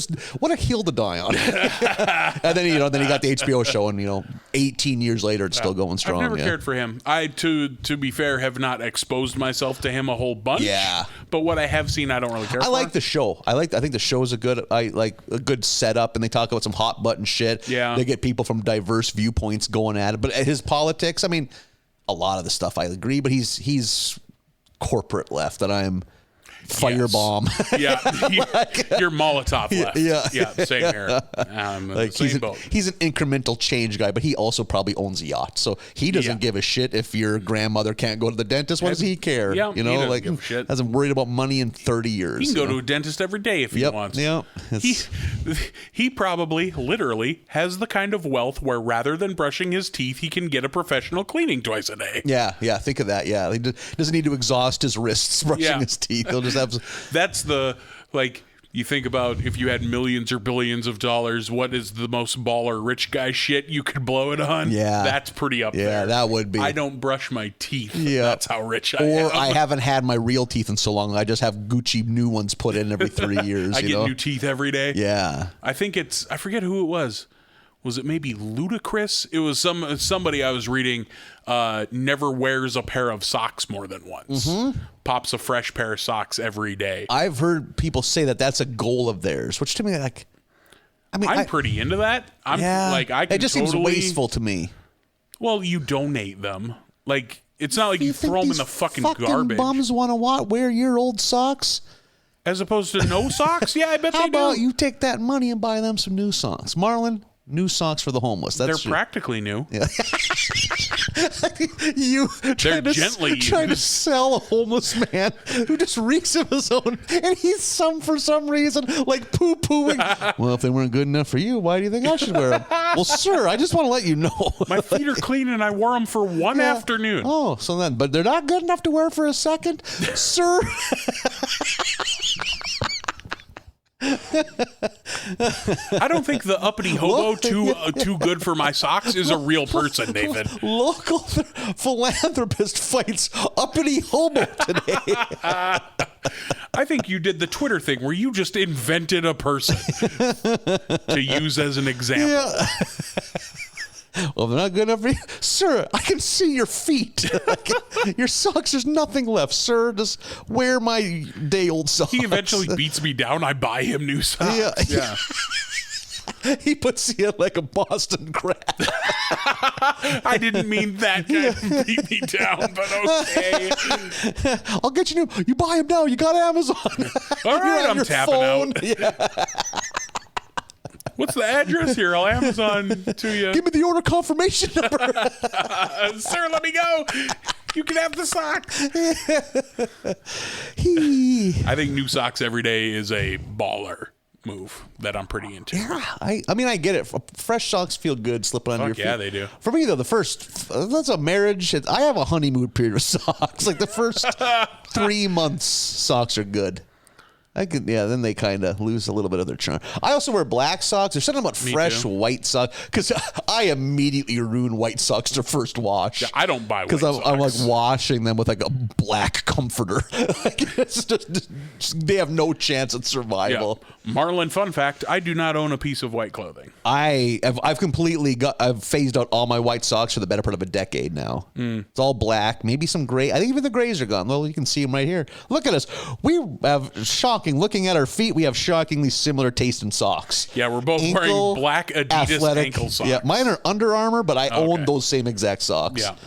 I own Nike, Under Armour, and Adidas socks. I run the gamut of a very unathletic man wearing athletic socks. Yeah. There's something to be said there. You're like a big doughy boy drinking Gatorade all the time. Exactly. Oh my God, I used to be that guy. God, me and my buddy Derek would shithouse those like 32-ounce Gatorades and play Mario Double Dash until 5 a.m. Nice. Yeah, getting that good cardio in.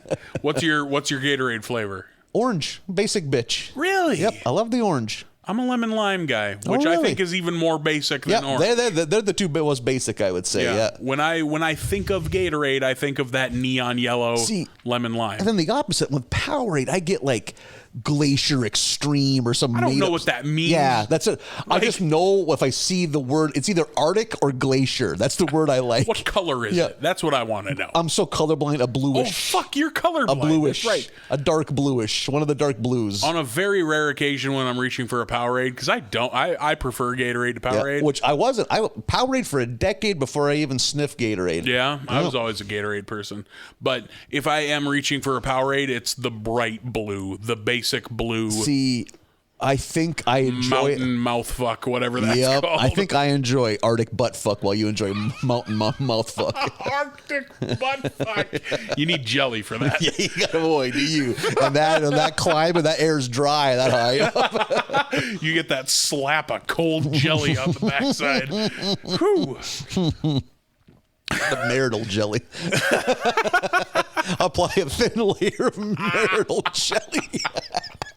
That's the mint. It's cooling. It's like aftershock. Yeah, you need some to hydrate the skin. So Homer has this show now. Krusty and his dad are preparing for the ceremony. Lenny asks for a raise and gets replaced. Yeah. He asks for a modest 1% cost of living increase.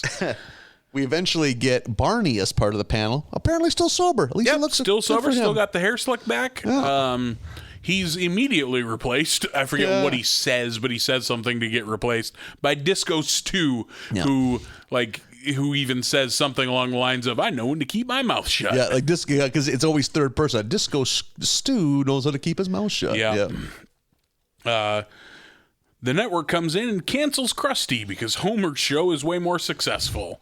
And Krusty ends up going to Fox, which they portray as being just a trailer out in the desert, and Krusty being like desperate, like, oh, I gotta go to Fox and pitch some shows.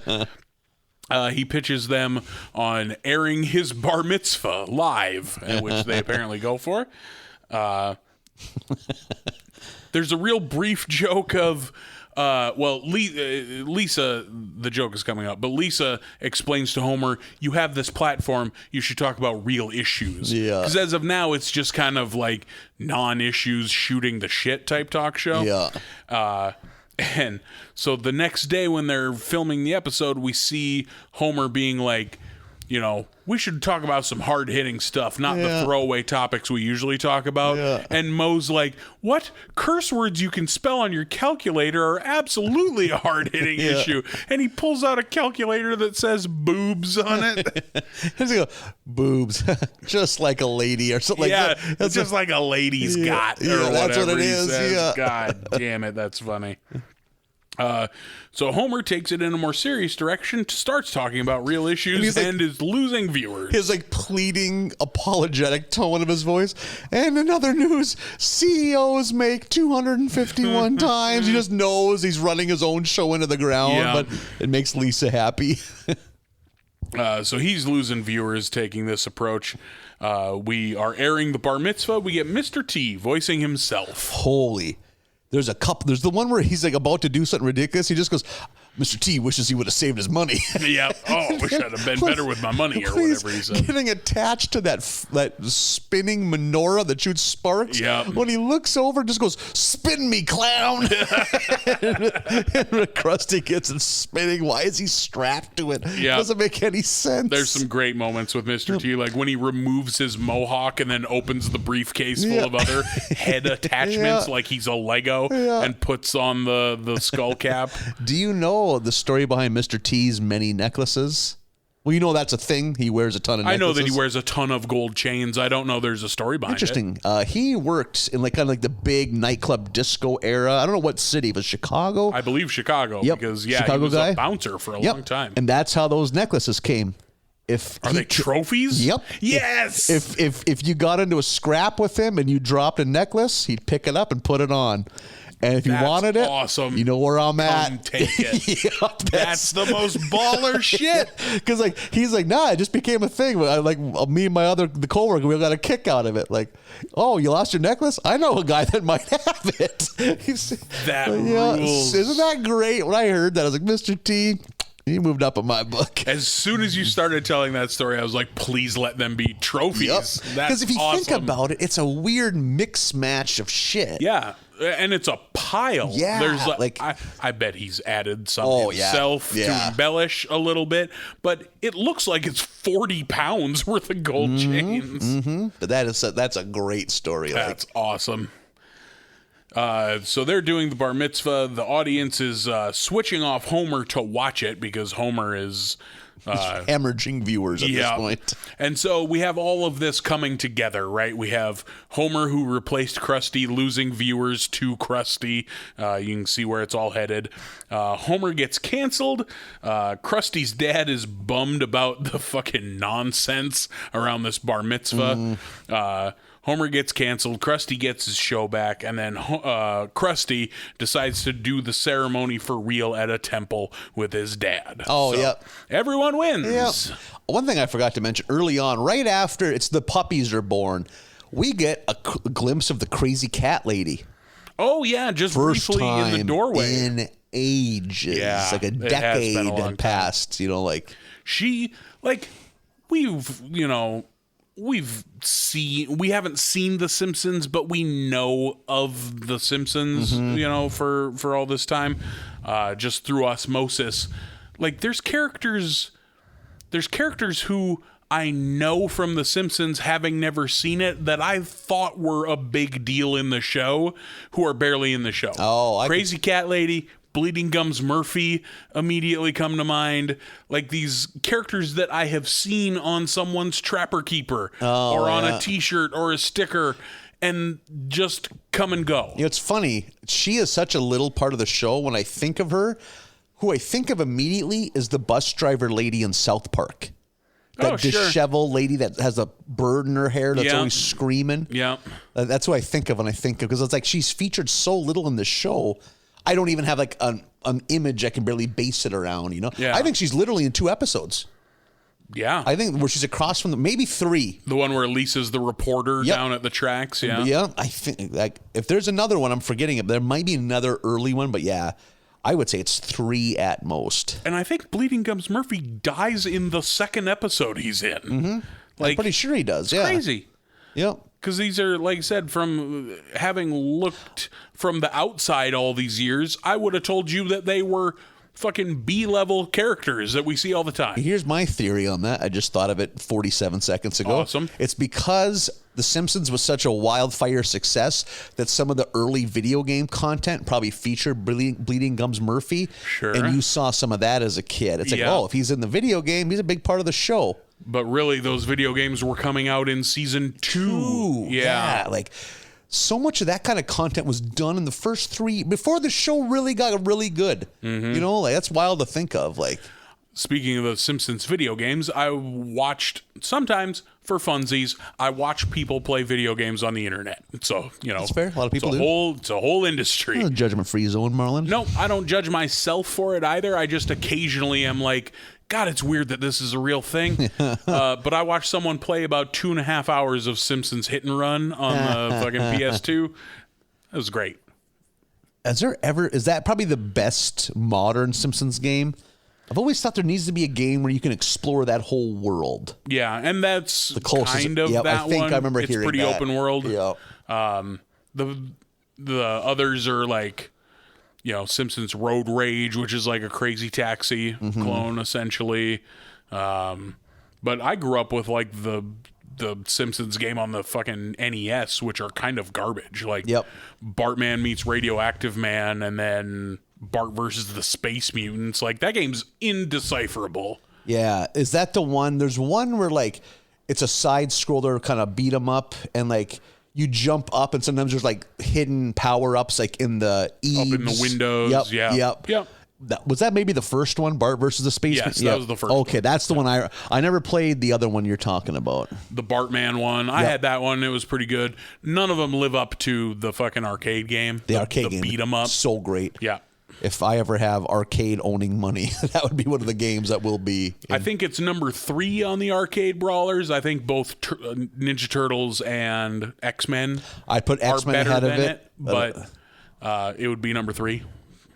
I never played I remember I never played it much. I don't think it was featured in the Ninja Turtles one. It wasn't featured in the arcades I frequented. Sure. Which there was one arcade I frequented. It's not like I lived in a city with multiple options, like it was in the bowling alley in town when I was a kid. Oh wow, that's a good pull for a bowling alley game. The 4-person one, not the 2-person one. And then it was Like they put it out on the NES. That's Turtles 2, the arcade game. I played on the Nintendo. fuck out of that. It's a good it's game. The same game. Yep.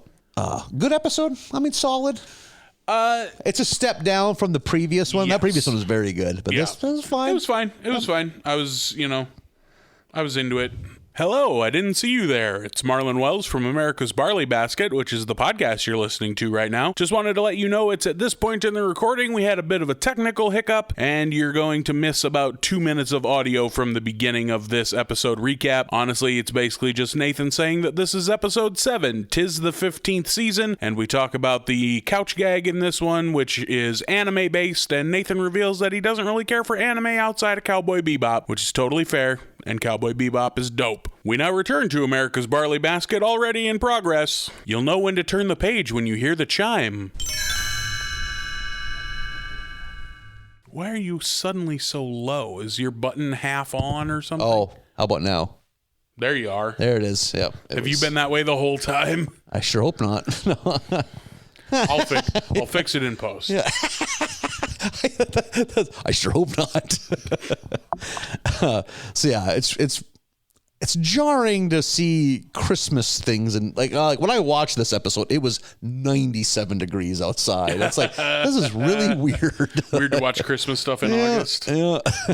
So they're kind of just getting their house ready for the upcoming holiday. Some indoor stuff, some outdoor stuff, getting the Springfield or the Simpsons house all holidayed up. And Homer is at work, which is shocking because he's never at work anymore. We don't see Homer at work very often. And he gets a DVD player from Carl for Secret Santa. This is on a DVD. 2003, I owned a DVD player, so they certainly weren't top of the line, but it was a nice gift. Nice gift. Probably a low-end DVD player was still probably $80, so a nice work gift, definitely. I feel like 2003, I'd have bought a DVD player with my high school graduation money so I could have one for my dorm room. That was the right age. Like, I had a roommate that bought one in 2000. So it was like, that was early adopter. Swinging dick. Yeah. Like when DVDs were $40 a pop, even the horse shit. Those old Warner Brothers ones with the paper flip case. Oh man. I would not buy a movie even though it was something Dumb and Dumber. Dumb and Dumber was always in that paper flip. The paper case with the clip, like the plastic clip on it. I hated those. I was like, and I owned a few. I always would buy them in protest. I'm pretty sure the first 2 DVDs I bought for myself that year, along with my new DVD player, were Bad Boys 1 and The League of Extraordinary Gentlemen. Perfect. And then showed up in college, just like, I got 2 movies. Yeah, Who wants to watch? Yeah. So they're getting the house. Or Homer got a DVD player from I think it was Carl or Lenny. Yeah, Carl. And what it is. And Magnum P.I. Season 1 on DVD. You know that I like television. Homer is Lenny's Secret Santa, but of course he forgot because he's a selfish sack of shit. And then Mr. Burns shows up to kind of like the holiday, and he gives Homer a Joe DiMaggio card for some reason. I missed the reasoning there. It was just like he gave out like $5 cafeteria coupons to everyone as their Christmas bonus. And I forget the reasoning, but yeah, he gives Homer a Joe DiMaggio rookie card. I think he calls it like a bubblegum card or something like that. Yeah, something like that. It's an old-timey term, yeah. And makes the comment, yes, apparently they're letting ethnics in the league now. Holy shit. The tone of his voice said he was not a fan of. Yeah, Jesus, Burns. And Homer kind of has an inkling, wow, this might be worth something. He brings it to the comic book guy who creams his basketball shorts. Yep. He's dumping his cash register out to be able to buy this card from him. Licking the card because he gets nacho cheese on it. Oh, that's what it is too. Yeah, god damn it. Comic book guy be comic book guying. Yeah. And Homer, now flush with cash, decides to take the family out to go Christmas shopping. So they go to the fancy mall. Yeah, I do like Promenade. The Promenade. I like that there's a fancy mall that they rarely get to go to. Yeah, I like that there's a good mall and a dirt mall. Yeah. Which some cities, that's the truth. Absolutely. There's like the abandoned mall. Yeah, I immediately think of Bismarck. Bismarck has 2 good. Minot's got the Arrowhead Mall. That was always kind of a... In Bismarck, you can go to Kirkwood where all the stuff is, or Gateway where you can buy drugs. Like those are the 2. The reason anyone anyone ever went to Arrowhead and mined it, that's where you had to get your license renewed. Oh, so it was just smart. It was just the DMV surrounded by the dying skeleton of a shopping mall. The Minnesota DMV here in Moorhead is in the empty failing mall. Oof, yeah. The empty failing mall that they knocked down their entire downtown to build. Their in the entire 90s. Historic, awesome They downtown. gutted out any charm this city might have had. Yeah, now it's empty. Smart. I'm sure whoever that is rich beyond belief right now. Good work. So now they got all this money. They're deciding what gifts they should buy each other. And the plan is whatever we have left over, we'll go buy some extravagant Christmas tree. Yeah. But that doesn't happen because Homer, sack of shit that he is, buys himself some extravagant doodad like a astrolabe. Astrolabe. And yeah, so and it was made out of gold.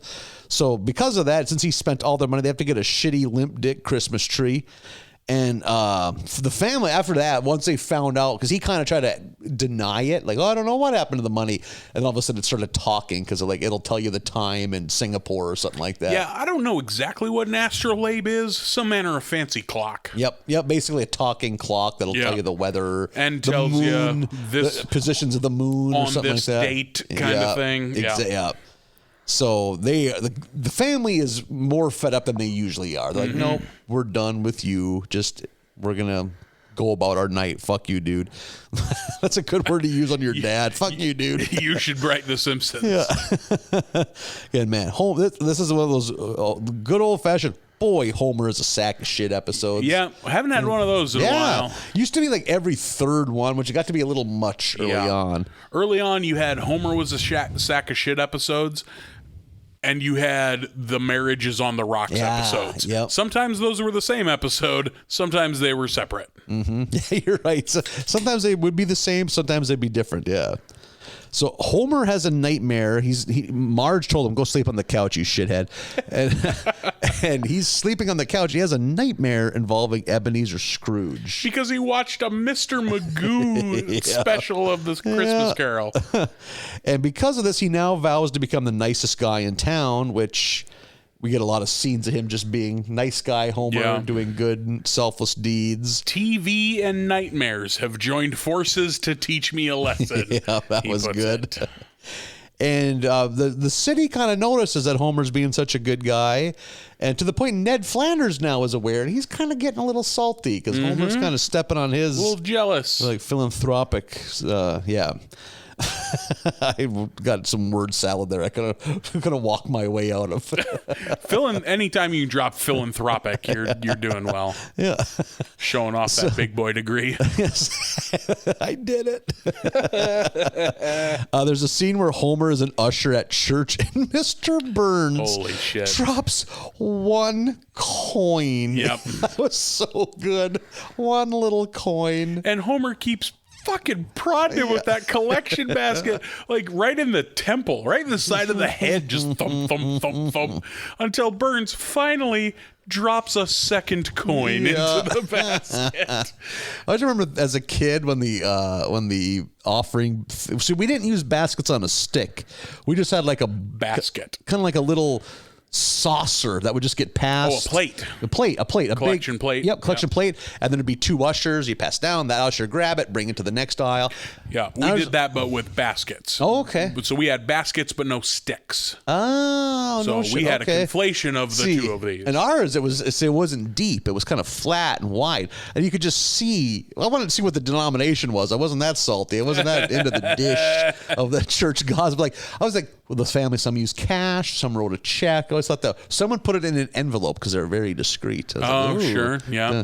We definitely, when I was a kid growing up Catholic, got little envelopes that were like, this is for your collection plate thing, encouraging, like, because then you as a child go home and be like, I got to use my envelope, and bother your parents for money. We had tiny little envelopes that we gave money. There's some dipshit that was going to seminary. So you'd put a quarter, some spare change. You'd ask your mom for some spare change, and that was for the. And then it turns out that guy bailed on seminary like 3 years in, and then he like got his like barber degree or something. Got a CDL.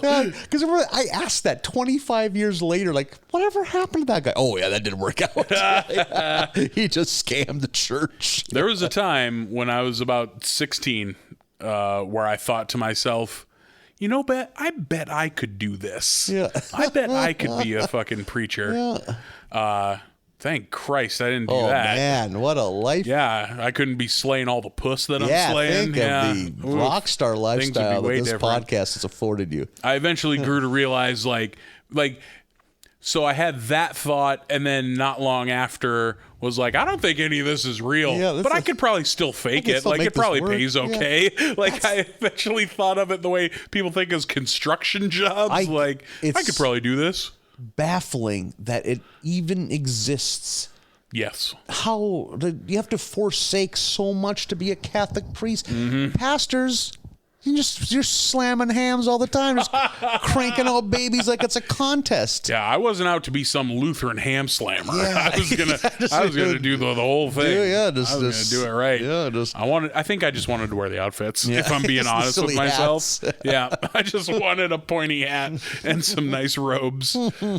But yeah, I had that thought then of like, I'm pretty sure none of this is real, but I could probably still do this, like even without believing. And then that eventually was like, nah, that probably wouldn't be a lot of fun. The guy that gives the tours at Santa's village knows that Santa isn't real.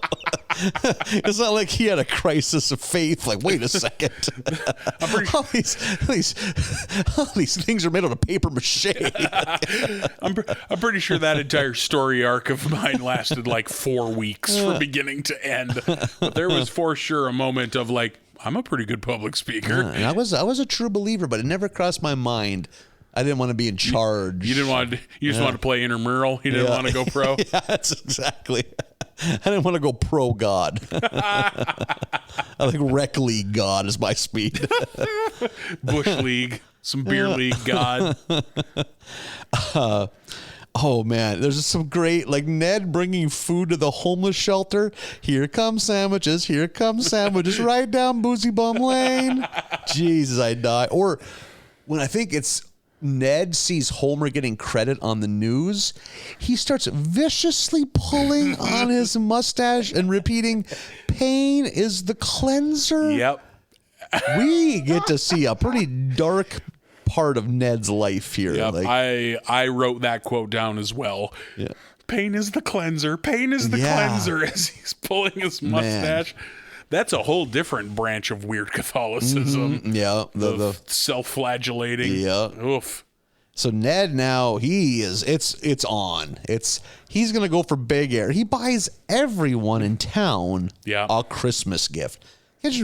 Financially, what that would cost you would be it's absurd. He paid for it by renting his house to a fraternity. Yep, which is good. Get the keg tossed through the window. Yeah. So Homer realizes, I think maybe Lisa convinces him this, like he can't top that. So he kind of does the opposite. He decides to steal all the gifts under the cover of darkness because, like, I don't know, that's what Buddha said or something. Yeah, Lisa explained it's a Buddhist thing. Of the pursuit of materialism is agony. So he thinks, I'll just take them all away. Yeah. So everyone and he just took all the presents, not just Ned's. Like, so all these families woke up to nothing under the tree. They're outraged. Since it's Springfield, they mob up real quick. And Homer is about to be stomped to death. But that's when Ned comes to his defense, because Ned's still a good dude. He realizes, hey, and there's a good scene too where Homer points to the North Star. Like, this is what it's all about. Yeah. And it cuts to Hans Moleman in a car wreck trapped in the snow. He had fired off his last flare. Yeah. It's not even the star, it's the flare. And there's wolves creeping up on him from behind, and he hears them growling and goes, oh, good, rescue dogs. Yeah. So this is 2 weeks in a row we get a really good Hans Moleman. And then that's kind of it. Yeah, pretty much. They return the gifts and we sing a little song and we're out. A fine episode. Yeah. There's a joke, like there's one moment right after Hans's flare where Homer's addressing the mob and he's like trying to explain, like, it's the we're losing sight of the real meaning of Christmas speech, but he says, 1,000,000 years ago, a dude was born who some of us think was magic, but most people don't. Yeah. Holy shit, that's fucking dope. That's very good. That's a great joke. Yeah. Holy shit. And how it's a runoff sentence, too. Yeah. Like, it's all forced It all in. falls out of him all at once. Yeah. And, like, that's a good-ass joke for a fucking network TV show in 2003. I was like, that's got a little spice to it, guys. Nice work. Yep. Fine episode? Not fine. That's a good episode. Yeah, it was solid. Good. I liked it. When Homer is fucking prodding Mr. Burns with that collection basket, just keeps hitting him in the side of the head until finally Burns is like, fine, fucking take it. Yeah. And he dumps all his money and his credit cards in there, and then he pulls out a pin and goes, you want my blood too? And he pricks his finger and just dust and air comes out. Yeah, I forgot about that. Yeah. And then I thought he kind of ruins it by going, yeah, that's right, I'm old. And it's like, no, don't step on that joke. Let us have that joke, you assholes. That was I'm funny. It's funny I didn't note that because that's kind of like, ooh, bad writing. You know, like you guys, you wrote a good joke. Yeah, we miss those jokes. Like, don't try and play it off like it's passé that you're making another one. I wish you would make more. Assholes. I never watched one of these. Oh man, these are too many good Mr. Burns jokes. No, that's never been said. No, never. Like, give us more, you dicks. So yeah, I was bummed that they made a great joke and then stepped on it, but it was still, at least they made the joke, I guess. And I don't want to steal your thunder here, Marlin, but I want to just preface coming up is possibly one of my most favorite titles of a Simpsons episode, but I'm going to leave it to you. Now, much like me, did you have to, like, find a different screen than the home screen to be able to read it all? Because, on the episode selection screen, it only has the first, 6 words and then an ellipses. Oh, but if you remember, I use our friend Wikipedia. Oh, that's right. Yeah, so I get the full titles. I had to go to our friend Wikipedia to get the full title because I just had ellipses at some point. Episode 8 that Nathan is referencing is Marge versus Singles, Seniors, Childless Couples, and Teens and Gays. The extra "and" in there is just brilliant. Why? Yeah. So good. Well, we find out why later because they need to be able to make it a word you can say. Yep. Yeah. So we needed an extra vowel. I have written here right away, Bart is watching The Crocodile Hunter, and the Crocodile Hunter gets killed, and I was like, boy, this joke hits a little different. Yeah, the Steve Irwin joke isn't nearly as funny as I bet it was in 2003. Yep. I like that Steve Irwin has been elevated to the level of, Bob Ross and Mr. Rogers as far as, just this nice man that wants to teach you something. Yeah. I like that he's reached that kind of posthumously. I'm just a sucker for nature shows anyhow, so I'm a fan. Yeah, he was a good one. I like my nature host a little more off camera, but hey, I'll take it where I can get it. I liked that he was weird. He wasn't as dry and boring as I usually find nature hosts. I want a dry British narrator. Fucking Jack Hanna. Look at it. See, I like those too, but my brain puts those in two different camps. Like the fucking David Attenborough, just narrating nature footage is different than the Steve Irwin is on screen poking at this thing, telling you about it. Sleep. Yeah. My brain puts those in two different folders. Let's pick up the sea tortoise while it's laying eggs. It's just trying to. God damn it, Steve. Take it easy, Steve. How often do you think a producer said that? He's got a fucking panda and a half Nelson. I'd watch the shit out of that. Him putting a panda in an abdominal stretch. Man, pandas are so laid back, they'd take it. They'd just be like, yeah, whatever. But they sell really well. Right. Or whatever noise they make. I don't know. Give me panda wrestling. That's what I really want, I think. So they're watching that. Lisa and Bart are fighting over the TV remote, and they land on a show for Maggie. Roofy is the guy's name. An unfortunate name for a child's television program.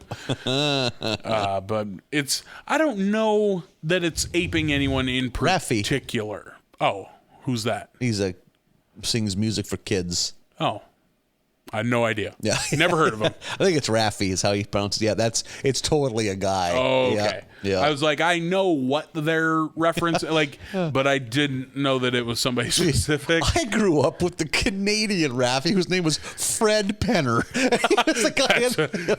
He was just a polite Canadian in the woods playing acoustic guitar songs. What a fucking name to try to market to exactly. children. It's like, and just be like, hey, kids, don't litter. He didn't have any bangers. It's like, hey, kids, endangered species are real. We need to respect them. This song sucks. Yeah, exactly. He has no sense of rhythm. Is he played by Red Green? It's the same guy, just two different audiences. There is a good chance that you some of the same set pieces for Fred Penner and Red Green, man. Looking back, there are a lot of woods. So they're watching this Roofy show where he just sings these songs to these kids, and I like that there's a moment of like, God, we don't want to watch this. This is Bart and Lisa. We don't want to watch this. And then one of them, I forget which, is like, I think it's Bart, goes, why don't you just buy her one of the CDs so we don't have to watch the show? And then Lisa's mad. She's like, why would you tell her that they make CDs? Yeah. And then we get this long, drawn-out sequence of Maggie always listening to this Roofy CD while the rest of the family slowly loses their mind. Except Marge. Marge is bopping who's her head also too. into it. Yeah. She's just bopping along, yep. Everyone else, though, like bloodshot eyes and frazzled hair, they're just fucking losing it. See, I am in the Marge camp. I'm someone that can just zone out so much that things like that don't get under my skin. Holy shit, really? Yeah. Oh my God. I'm sure there's moments in our comedy road trips you've maybe forgotten about. I'm the guy that can be driving in a rainstorm and then the rain stops and I'll still have my wipers on. I've seen that happen 45 for the next minutes later. 50 miles, like, yep. Hey, man, it's done raining. Yeah. Like, oh, what do you mean? They point at the window. Oh, I'll turn them on. Like it could go the whole time. Like I know you have that ability because I have definitely like spoken to you while you're driving and gotten nothing back. Like you're just dead-eyed staring out the fucking windshield. The term has been described as party bro mode because a friend of mine one time, we were going somewhere and he's like, hey man, there's like the back of your car, like the tree, like, party bro. It's like, just get in the car. Like, it's like, you don't even hear a word what I say. Your car needs major repairs. I just get it. We're good. You're someone, and I have other friends who I can immediately point to that do this same shit. You are someone that if you are doing something, it is nearly impossible to tell you anything. Like you're kind of mono-focused that way. Like I have a buddy, you're not nearly as bad as he is. I have a buddy that if he has his phone in his hand, you could tell him the house is on fire and kick him in the balls and get no reaction. I know. To the point where it's like concerning. Yep. Like, are you okay? I have a friend. He's one of those cases. He's my friend, but he's one of my good friends, really good friends, if that makes sense. Yep. And he was like, watch him watch TV. It will blow your mind. And you could literally murder somebody and it would take 2 minutes for it to set in. Yeah. Insane how entranced he is by a television for not being at 18-month-old. You know, like just like I remember watching him watch Texas Ranger. I've never been that mentally committed to anything in my life like he was to that rerun of Walker Texas Ranger on the USA Network. Yeah, just glued like the fate of his family had something to do with this episode. Like he was going to be quizzed afterwards. Yeah, there's 20 trivia questions coming, and if I don't get them right, they'll lop off my brother's head. Like to the point you can say his name and he won't move. That's the That's creepy. That's the word, man. It's like. Because I thought he was fucking with us, and throughout that weekend, there's a few times it came up, and like, hey, I'm not going to say his name. I don't want to call him out. Like, hey, Dave. Hey, Dave, and it'd be like, Dave, clap, clap, clap, or something. Then that would break the trance. Holy shit, dude, that's creepy. Yeah, like that's poltergeist level shit. To like just the most mundane. It didn't. Once he got in, he was in. It was the most weird. It just had him. Thing. Yeah, Yeah, I think the buddy I'm talking about just can't. He can't take in sources more than one at a time. I could see that. Like, I could listen to instructions while reading something and speak something else all at once. Like, I've always been pretty good at keeping my senses kind of isolated. You know what I mean? Like, Yep. And I think that comes from radio, having a voice in your ear. Oh, yeah. Like telling you things as you're speaking or reading something. Like, so I think that's where it comes from. And it's a thing I have to think about when I do trivia, because it's my face, I'm talking to them, but sometimes I'm trying to look something up too. So it's like I have to be cognizant. Oh, I can't just be facing away from the camera. Oh, yeah. So I have to still be engage with them while figuring out what I need to find online. So there's a certain manner of skill. Yeah, there's a certain manner of just like going on autopilot for whoever you're facing while you think or do something else. Which, if once I put it like that, sounds like psychopath behavior. But I worked in a call center for a decade. It's so much of that. Figuring out how to just train your brain to talk on autopilot while your brain is being used to look something up. Yeah. That's an interesting question. Let me find out more information. Meanwhile, you're just zoned out. Your soul has left your body. Yeah, you're searching the internet for whatever. 50 feet above yourself, thinking about what you're gonna eat today. Oh, Taco John's. Wish they stayed open later. We get some Olays. So Maggie loving this roofie CD. Marge right along with her. Everyone else fucking losing it. We get an ad that Roofie is coming to town, and then we make the Woodstock jokes. Yeah. A whole bunch of them. And I think it speaks to the age of the writers. This is 2003. We don't do Woodstock 99 jokes. We do Woodstock 69 jokes. Yeah, good point. You know, we do all the, like, flower power shit. Yeah. Although it does kind of turn into Woodstock 99. Have you watched that documentary? I have not yet. I should. It's very good. That would be so up my alley, I too. suggest it. And like we discussed earlier, we get a little Gimme Shelter by the Stones, which is grade A banger. Great song. I am not the biggest Stones fan, but that is a great song. Yeah. So that was a good scene. I enjoyed the kind of just the squalor that music festivals deliver. I haven't been to a lot. I've only been to probably one now that I think about it, and it was a one day, so I don't know that it qualifies. I think I grew up. I had one almost literally in my backyard, and it spoiled me. I couldn't imagine doing that and not being able to drive a mile to my parents' house and shower, take a nap in the air conditioning, Like the idea of standing in line hungover for 90 minutes to take a room temp shower that costs $12. Yeah. Just all of it. It just seems like such a money grab. And then taking your $8 water to the porta potty to drop a fucking deuce. Exactly. Yeah. Like if I did it, it would be like, I'm going to vacate every ounce of my bowels and I'm not going to shit or bathe. I'm going to wet nap my dirty bits all weekend. So wet nap my dirty bits. Oof. That's like all of this is going to be in defiance of what you want me to do. Defiance of God. Oh my God. And like, I don't know. My body couldn't take a festival now. My body couldn't take it when I was 19. No. I'm like the next couple days after, I would be noticeably weaker. My skin tone wasn't good. You're dehydrated. Just acne and just like everything is like nutrient deficient. Yeah. Like there were times I was like, I don't think I've eaten anything besides. I remember I lived off Ritz crackers at one. That's not Ritz a good crackers enough are like diet. vodka and literal gallons of slop beer. It's the fucking worst wine and cheese party. Just Ritz crackers and vodka. Ritz crackers and Kharkov vodka. I remember. Oh man, we could go down a road of stories about the festival. I just remember a girl at our campsite. There's a bunch of us there. We were gonna go for a Dairy Queen run. It was that early in the day. The big shows hadn't started yet, and this girl was so messed up she couldn't say what she wanted. So she drew pictures. So she had like hieroglyphics of a Dairy Queen order.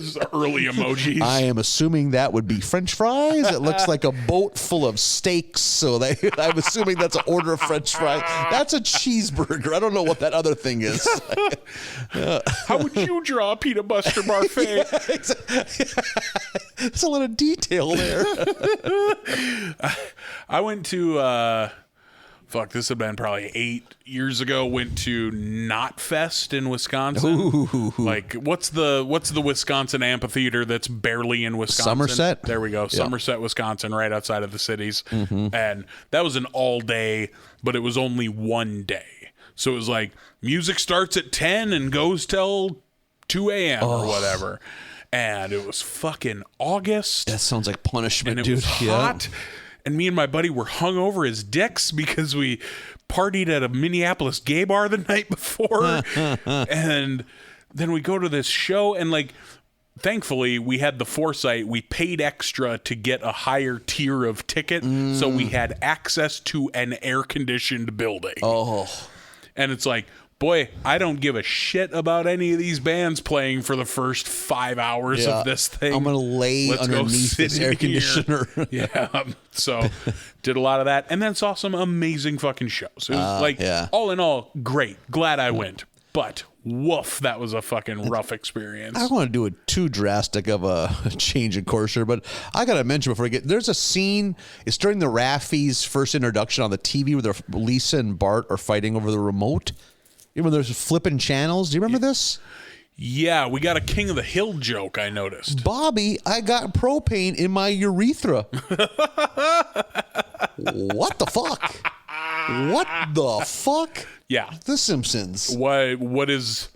Are you poking fun at King of the Dickhole Hill? jokes? Dickhole jokes? That's how far we've come from the light? That's how much we've forsaken our Lord? I like that you're offended. Dickholes? You think they're making peckerhole jokes in season 5 when this show was stacking Emmys like fucking weight? No, man. How the mighty have fallen. Jesus. Making dickhole jokes? My God. Bobby, I got propane. I'm like, the fuck? It's a real bad sounding scene. Yeah.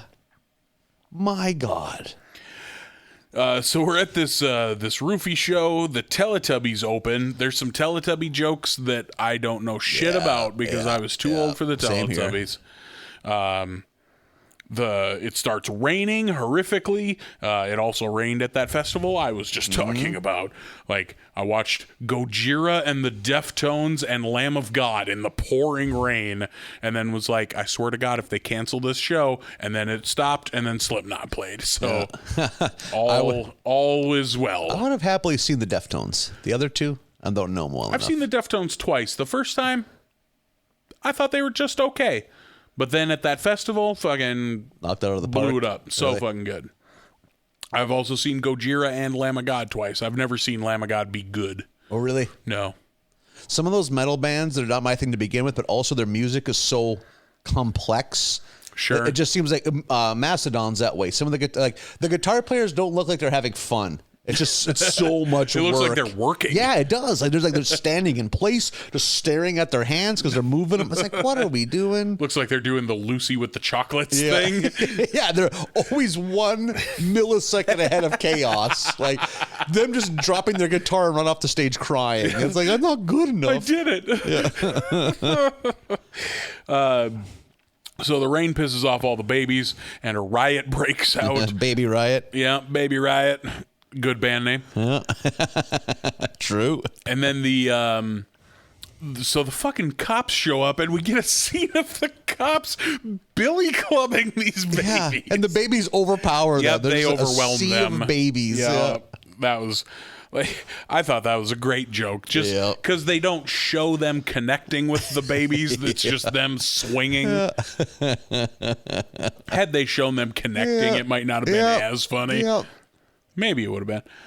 So now there's a town meeting, and Lindsay Nagel is there, and she, like, because Quimby's talking about how, like, we gotta raise some money to pay for all the fucking damage these babies did, and Lindsay Nagel takes the stage and is just like, fuck that. Yep, and I'll tell you right now, I get it.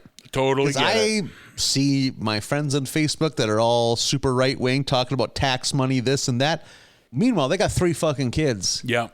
My ass, I ain't got shit. Zero it's just kids. me. They're going to dump me in the woods when I die. I am 0 carbon footprint. Like, so I'm like thinking, you son of a bitch, I'm the one that should be bitching. Yeah. I'm the one, my tax putting your dopey ass kids through school. If they're anything like you, that's going to be work. So they got 2 or 3 teachers' aides keeping your shithead kids in line. You know, like, I'm the one that should be complaining. Like, I have definitely had those thoughts. Usually they're stamped out by like, yes, but it's for the best, future of the country, yada, yada. Oh, totally. I see the greater good. Eventually, the good wins, but I do certainly think, hey, fuck you and your kids. Yeah. Why am I the one thinking about the greater good when you're the dumbass that's relying on the greater good to get your shithead kids to be able to read, kind of, which they'll never read again once they no longer are forced to. Like, meanwhile, I'm over here paying for your kids' breakfast. I get it. I've totally had those thoughts. Launch these people into the sun. She announces that they've established a new group, which she pronounces as SCCATAGAPP, which I really thought was funny, which stands for Singles, Seniors, Childless Couples, and Teens and Gays Against Parasitic Parents. Yeah, that was good. I got a kick out of that. Yeah, I like her approach of like, fuck this. You gotta pay for your kids. And I mean, I'm kind of stealing your thunder a little bit, but it becomes like parents and families become like second-class citizens. Yeah. When there's the family section at the restaurant, and it's like something out of Amistad. Yeah. It's just brutal. It's a nightmare. Yeah, like, I was in a restaurant just this Friday, and it sounded, is a kid being attacked by a stray dog? I look up. It's just a kid didn't want to get chicken fingers or something. It's just like, I don't have kids, Marlin. I just think if you want to raise a good kid, there has to be a threat of violence. Because I saw how that kid acted. My dad would have fucking superplexed me. Through the hood of a car if I would have been a tenth of that. That kid was too old to be that big of a shithead. It's like there has to be the threat of your mom hitting you with a full speed lariat.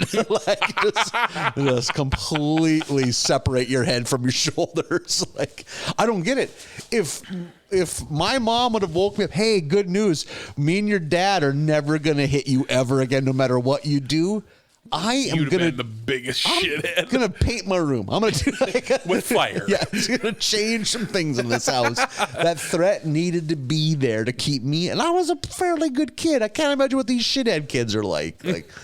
I don't know that that's it, but like, I certainly, and I try not to be this way in general, but like I try so hard not to be a back in my day person, whether it's music or how you're raising your kids.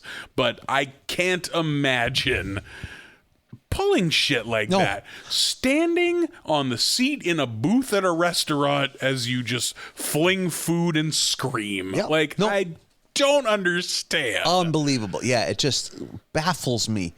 Okay, first off, get that kid back inside. He ain't ready to be out. He ain't an outside kid. He ain't an outside kid. You see that at church too. He's a barn kid. For a while, one of my parents wouldn't go to church because my brother was too little to be a church kid. Shouldn't bring a 2-year-old to church. They don't want to be at church. I don't know what's going on. Yeah. They want to just eat hymnals. Is that what you want to do? But you have the gall to think that just because it's a big fancy house that they're going to sit quietly for an hour? Oh my God, that drives me up the wall. Or when I see parents giving their kids, do you want to put the napkin or the, whatever? No, I want to shit all over the walls. My mom never gave me one choice. I was told direction. If that direction was not followed, severe consequences would follow. You know what we're going to do? We're going to go into the store. We're going to buy groceries. You know what you're not going to get? Candy or toys. Don't even ask. Would I ask sometimes, Marlin? I would. I was shot down viciously. What did I tell you? I remember being grabbed and what did I tell you? Held by the arm. Just listen to me. You were going to get out of this store. You're not going to cause a fuss. Oh, man. The parental quiet yell through the teeth of just listen. Oh, God. Oh, shit. Okay. What? I swear to God. I swear to God, of you kids. No matter how much comedy I consume, no matter how much comedy I output, I don't think I will ever laugh as hard as I do every time a running up and down the aisles child falls down in a restaurant and hurts themselves. Man, to hear a soft head bounce off a table edge. So good. Chef's kiss. Good. That is art. Let me listen to that for an hour. Put it on loop. Get Deadmau5 to put that in a song. There is a God and he does love us.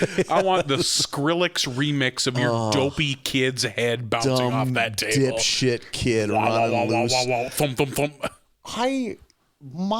If I would have gotten up and ran, the cat-like quickness of my dad bounding from that chair and choke slamming me into the ground and pointing into my face, and your dad dives out of the booth like a puma. He would have one hand perfect spiraled me through a fucking diner window through the windshield of our car. I would have sat there in stunned silence. Holy, I can't even. I mean, I would have had been so young, I didn't even know decisions. Didn't know better? Yeah. But we were also poor. We didn't eat in restaurants when I was 2. Like, because you'll see a 6-year-old. You can fucking read nowadays when you're 6. You can read the writing on the wall that you're gonna get drop kicked by your mom if you decide to start running laps. This isn't gym class. I love that. Apparently, your parents employed a lot of wrestling moves. Every choke slams, drop kicks, lariats, power pop. I got superplex. Brain busters. Oh shit. I remember getting the iron claw by my dad when I was a little kid, just as a fun on thing. The forehead, on the face. He's like joking around, and he's just like, I could crush your skull. Thinking back, that was way more ominous. Yeah, you could, Daddy, crush your skulls, hey. Like Baron von Raschke, his kid's face. The goddamn grown man grip strength because they have manual labor. You could crush a child's head. For sure. Shout out for my dad for not crushing my skull. Fucking dad grips. Like, Jesus, my old man was the same way. My grandpa's both the same way. Yeah. Something about an old man had a grip that I do not have. I'm trying to think of the name of like the superstar baseball agent. He's like Scott Boras. Is it Scott Boras? He's like every major player. He's like the agent. Okay. He tells about when he grew up on a farm, I think like somewhere in Northern California, and he was obsessed with baseball, and he was listening to like a transistor radio when he was supposed to be baling hay, and he was in the middle of a big game. He drove the tractor over a ravine. He said, I woke up to watching my dad rip a radio to shreds with his bare hands. He had those Mickey Mantle forearms. That's a good adjective to use. Look at Mickey Mantle. That dude has a big old Popeye arms. When I lived in the dorms my freshman year of college, one of the guys on the dorms was a power lifter, like a Metrics World's Strongest Man style power lifter, and he would do grip training. Like his whole thing was like think of you took a dumbbell and lopped one end off. Okay. So he has like a 50-pound ball essentially, and he would set it on the floor and he'd bend over, kind of straddle but in front of a little, and he'd reach down and he would grab it and he'd pick it up about a half inch off the ground and then he would let it go, and he would do that for like an hour to get his grip strength up. Really? Like grab it, pick it up, put it down. And interesting. I watched him tear a phone book when I was in freshman year of college. He walked around like, hey, anybody using their student directory? Oh, no, I don't use mine. And he would stand in your doorway and tear it in half the long way. So, just like, oh, shit. Let's say if he never worked out at all, would he still be a monster dude? He wasn't very tall, but he'd still be pretty square. Just got that. Round bale had body. The jeans, yeah.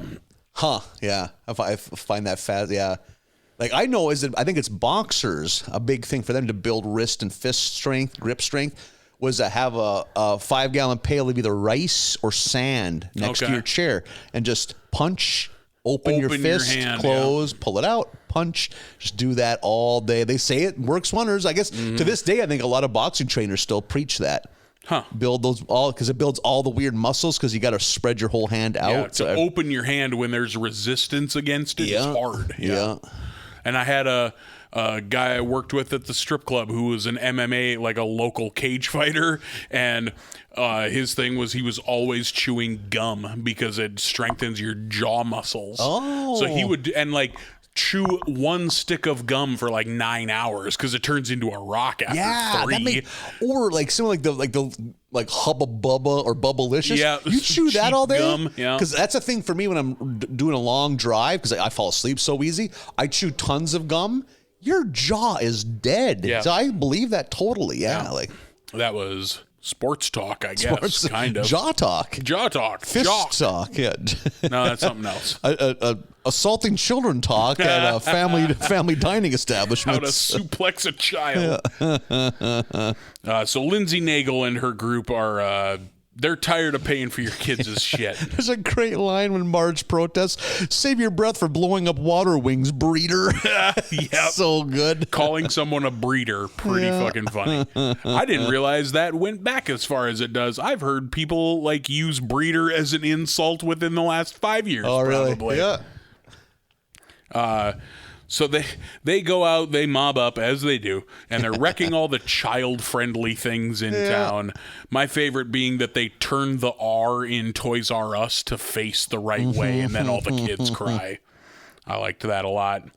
Pour one out for Toys R Us. Yeah, well, that's a shame.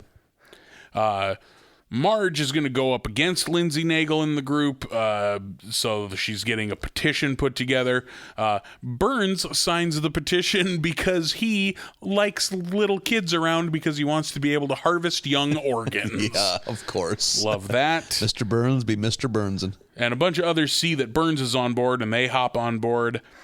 So essentially, Marge gets this prop on the fucking ballot for the spring primary, spring voting, whatever you want to call it. There's a great since it's a political thing, there's great advertising both ways. Yeah, there's Homer does an ad, and I perked up and laughed at this because North Dakota political ads big on this. Homer's ad is all about the fear of out-of-state influences, which Jesus Christ, North Dakota. Yeah, definitely. Homer, however, screwed up the ad and said to vote yes, which they want to vote no. Yeah. And he screwed up the bumper stickers. Rather than yes on whatever number, it says yes, no, and then the number.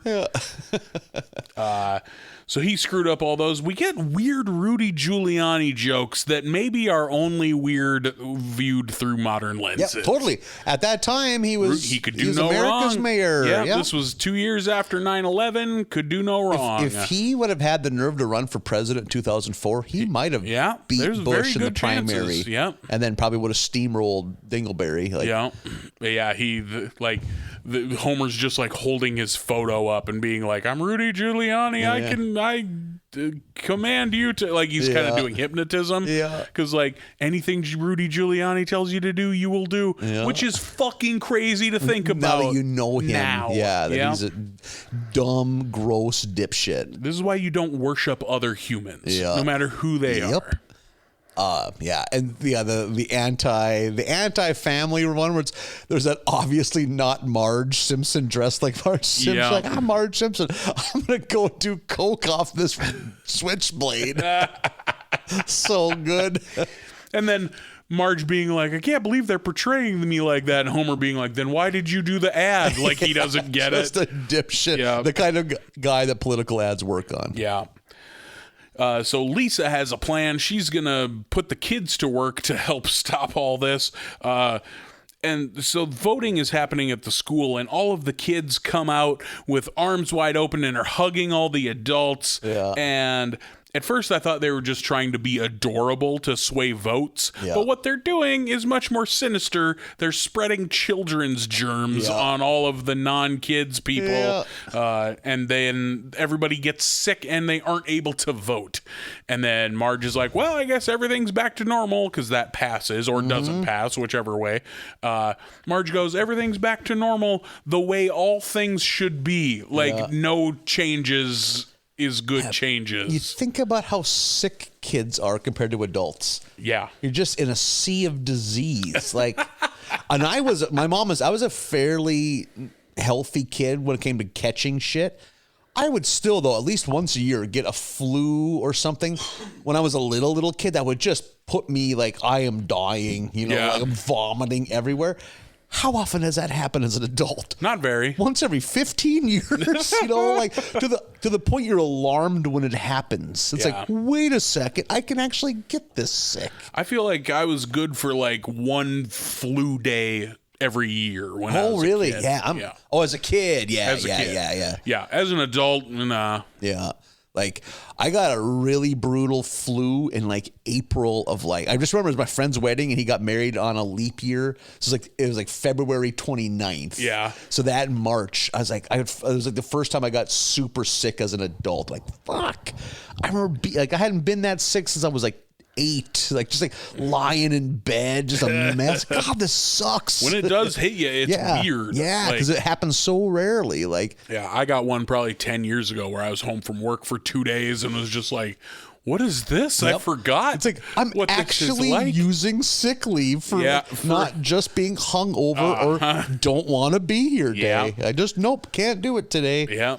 I'm actually using sick leave for not, I just want a 3-day weekend. Yeah. Or, well, if you're going to use 2 days in a row, you got to go get a doctor's note. So that's what I want to do when I'm feeling like shit is also, wait. Employer, you don't pay me enough to go to the fucking doctor. Yeah. Was always my thing. Yeah. You need a doctor's note. Then you should probably pay me enough to go to the doctor. Yeah. Yeah. Well, bye. Yeah. I don't have the $95 it would take to go to urgent care right now. And that's just to get in the door. That doesn't include if they fucking sell me a Z-Pack. Mm-hmm. Gross. America's pretty rad. Yeah, the end tour. Yeah. Enjoy the final season. Enjoy it while you can catch it. With a farewell tour. Yeah. Speaking of which, I don't know if you saw the news, but Violent J of the Insane Clown Posse announced that he has a failing heart condition and they're going to do the farewell tour. You read up on it, it doesn't sound quite as dire. I think it's atrial fibrillation. It sounds less dire than the headline of what He's just like, I got to start paying attention to this shit. I can't tour as hard as we used to. Yep. Yeah. I can't drink all this Faygo. Yeah, I can't. Yeah, I can't drink this much Z-grade soda pop. I can't be pouring red pop down my throat no more. I'm a 50-year-old man. I had no idea that that's what age they were. When I read in that article that he's 49 years old, I was like, Jesus, that makes this weird now. Yeah. Now I know that you're an old man under that clown makeup. Yeah, I mean, I just did the math in my head. Like, well, they were putting that shit out in the mid '90s, and I doubt they were children. So it's like they gotta be in their late 40s. Yeah. Yeah. And speaking of rock stars, fucking pour one out for Charlie Watts. There we go. Watts. There you go. Big fan. Yeah, I'm not. Well, you know that. Yeah. You never admitted, said you were. So yeah. Yep. Before he passed away, you could have put a gun to my head and made me name a Rolling Stones artist that wasn't Mick or Keith. Yeah. And you just shot me. Yeah. I would have got Ronnie Wood. And I would have got Charlie Watts. I'm a kind of a little bit of a fan. And then, but the time, because the timeline's weird, because they used to be a 5-piece. And then I think it wasn't Mick Taylor, or it was, I get those names mixed up. Then they haven't had a bass player since like the mid 90s. They've had just a touring guy. So like the actual Stones have been a 4-piece with Ronnie Wood. And Ronnie Wood wasn't an original. He was in the Faces before. Because they had a guy named Brian Jones who passed away. And Brian Jones, I know a lot of people are like, well, he's the creative heartbeat of that band. But then after he passed away, they put out some of their best work. That's when a lot of their bangers came out. So like, and that's when there's a guy named Mick Taylor was the guitar player for a while. And then Ronnie Wood replaced Mick Taylor, I think.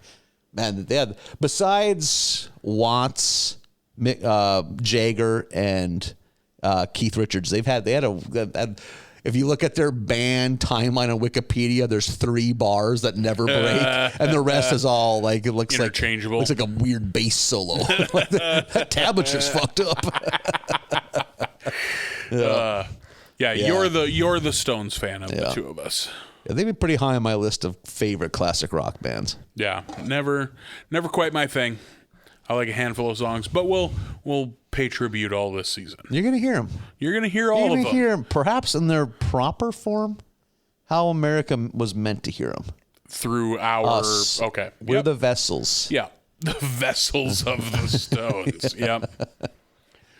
So we'll keep doing that this week. You got anything else happening this week? You got big shit popping off? Nope. Me neither. I'm just gonna lay around. Home from vacation. I'm ready to lay around. Work is real quiet. I'm ready to go back to the fucking gym after a week of just eating trash. Just eating gas station. Yeah. Grease bombs. Gas station bathrooms in much better condition than when I went 3 weeks ago. So maybe the heat of your post Sturgis that probably maybe helps with the quality of the shitters too. And everyone blowing out their Sturgis hole in Bowman, North Dakota 3 weeks ago. Just getting that blast on. Bathroom blast. Should it be black? Yeah. Matches the vest and the motorcycle. Yeah, oof. I have seen some bad black shits just splattered everywhere. It was like the octopus shit in this bathroom. Did somebody startle an octopus? This is not good. I'm not a gastroenterologist, but holy shit, that's not what that's supposed to look like at all. Well, you enjoy your week. We'll watch 5 more, 9 to 13, in episode 15 of The Simpsons. You can find us on Twitter, Instagram, and Facebook at Barley Basket USA. Email the show, barleybasketUSA@gmail.com. Let me know if you want some of those Dr. Mario t-shirts to actually be real, because I would consider making those, because I got a guy. So let us know, and we'll see you next week. Bye, everybody.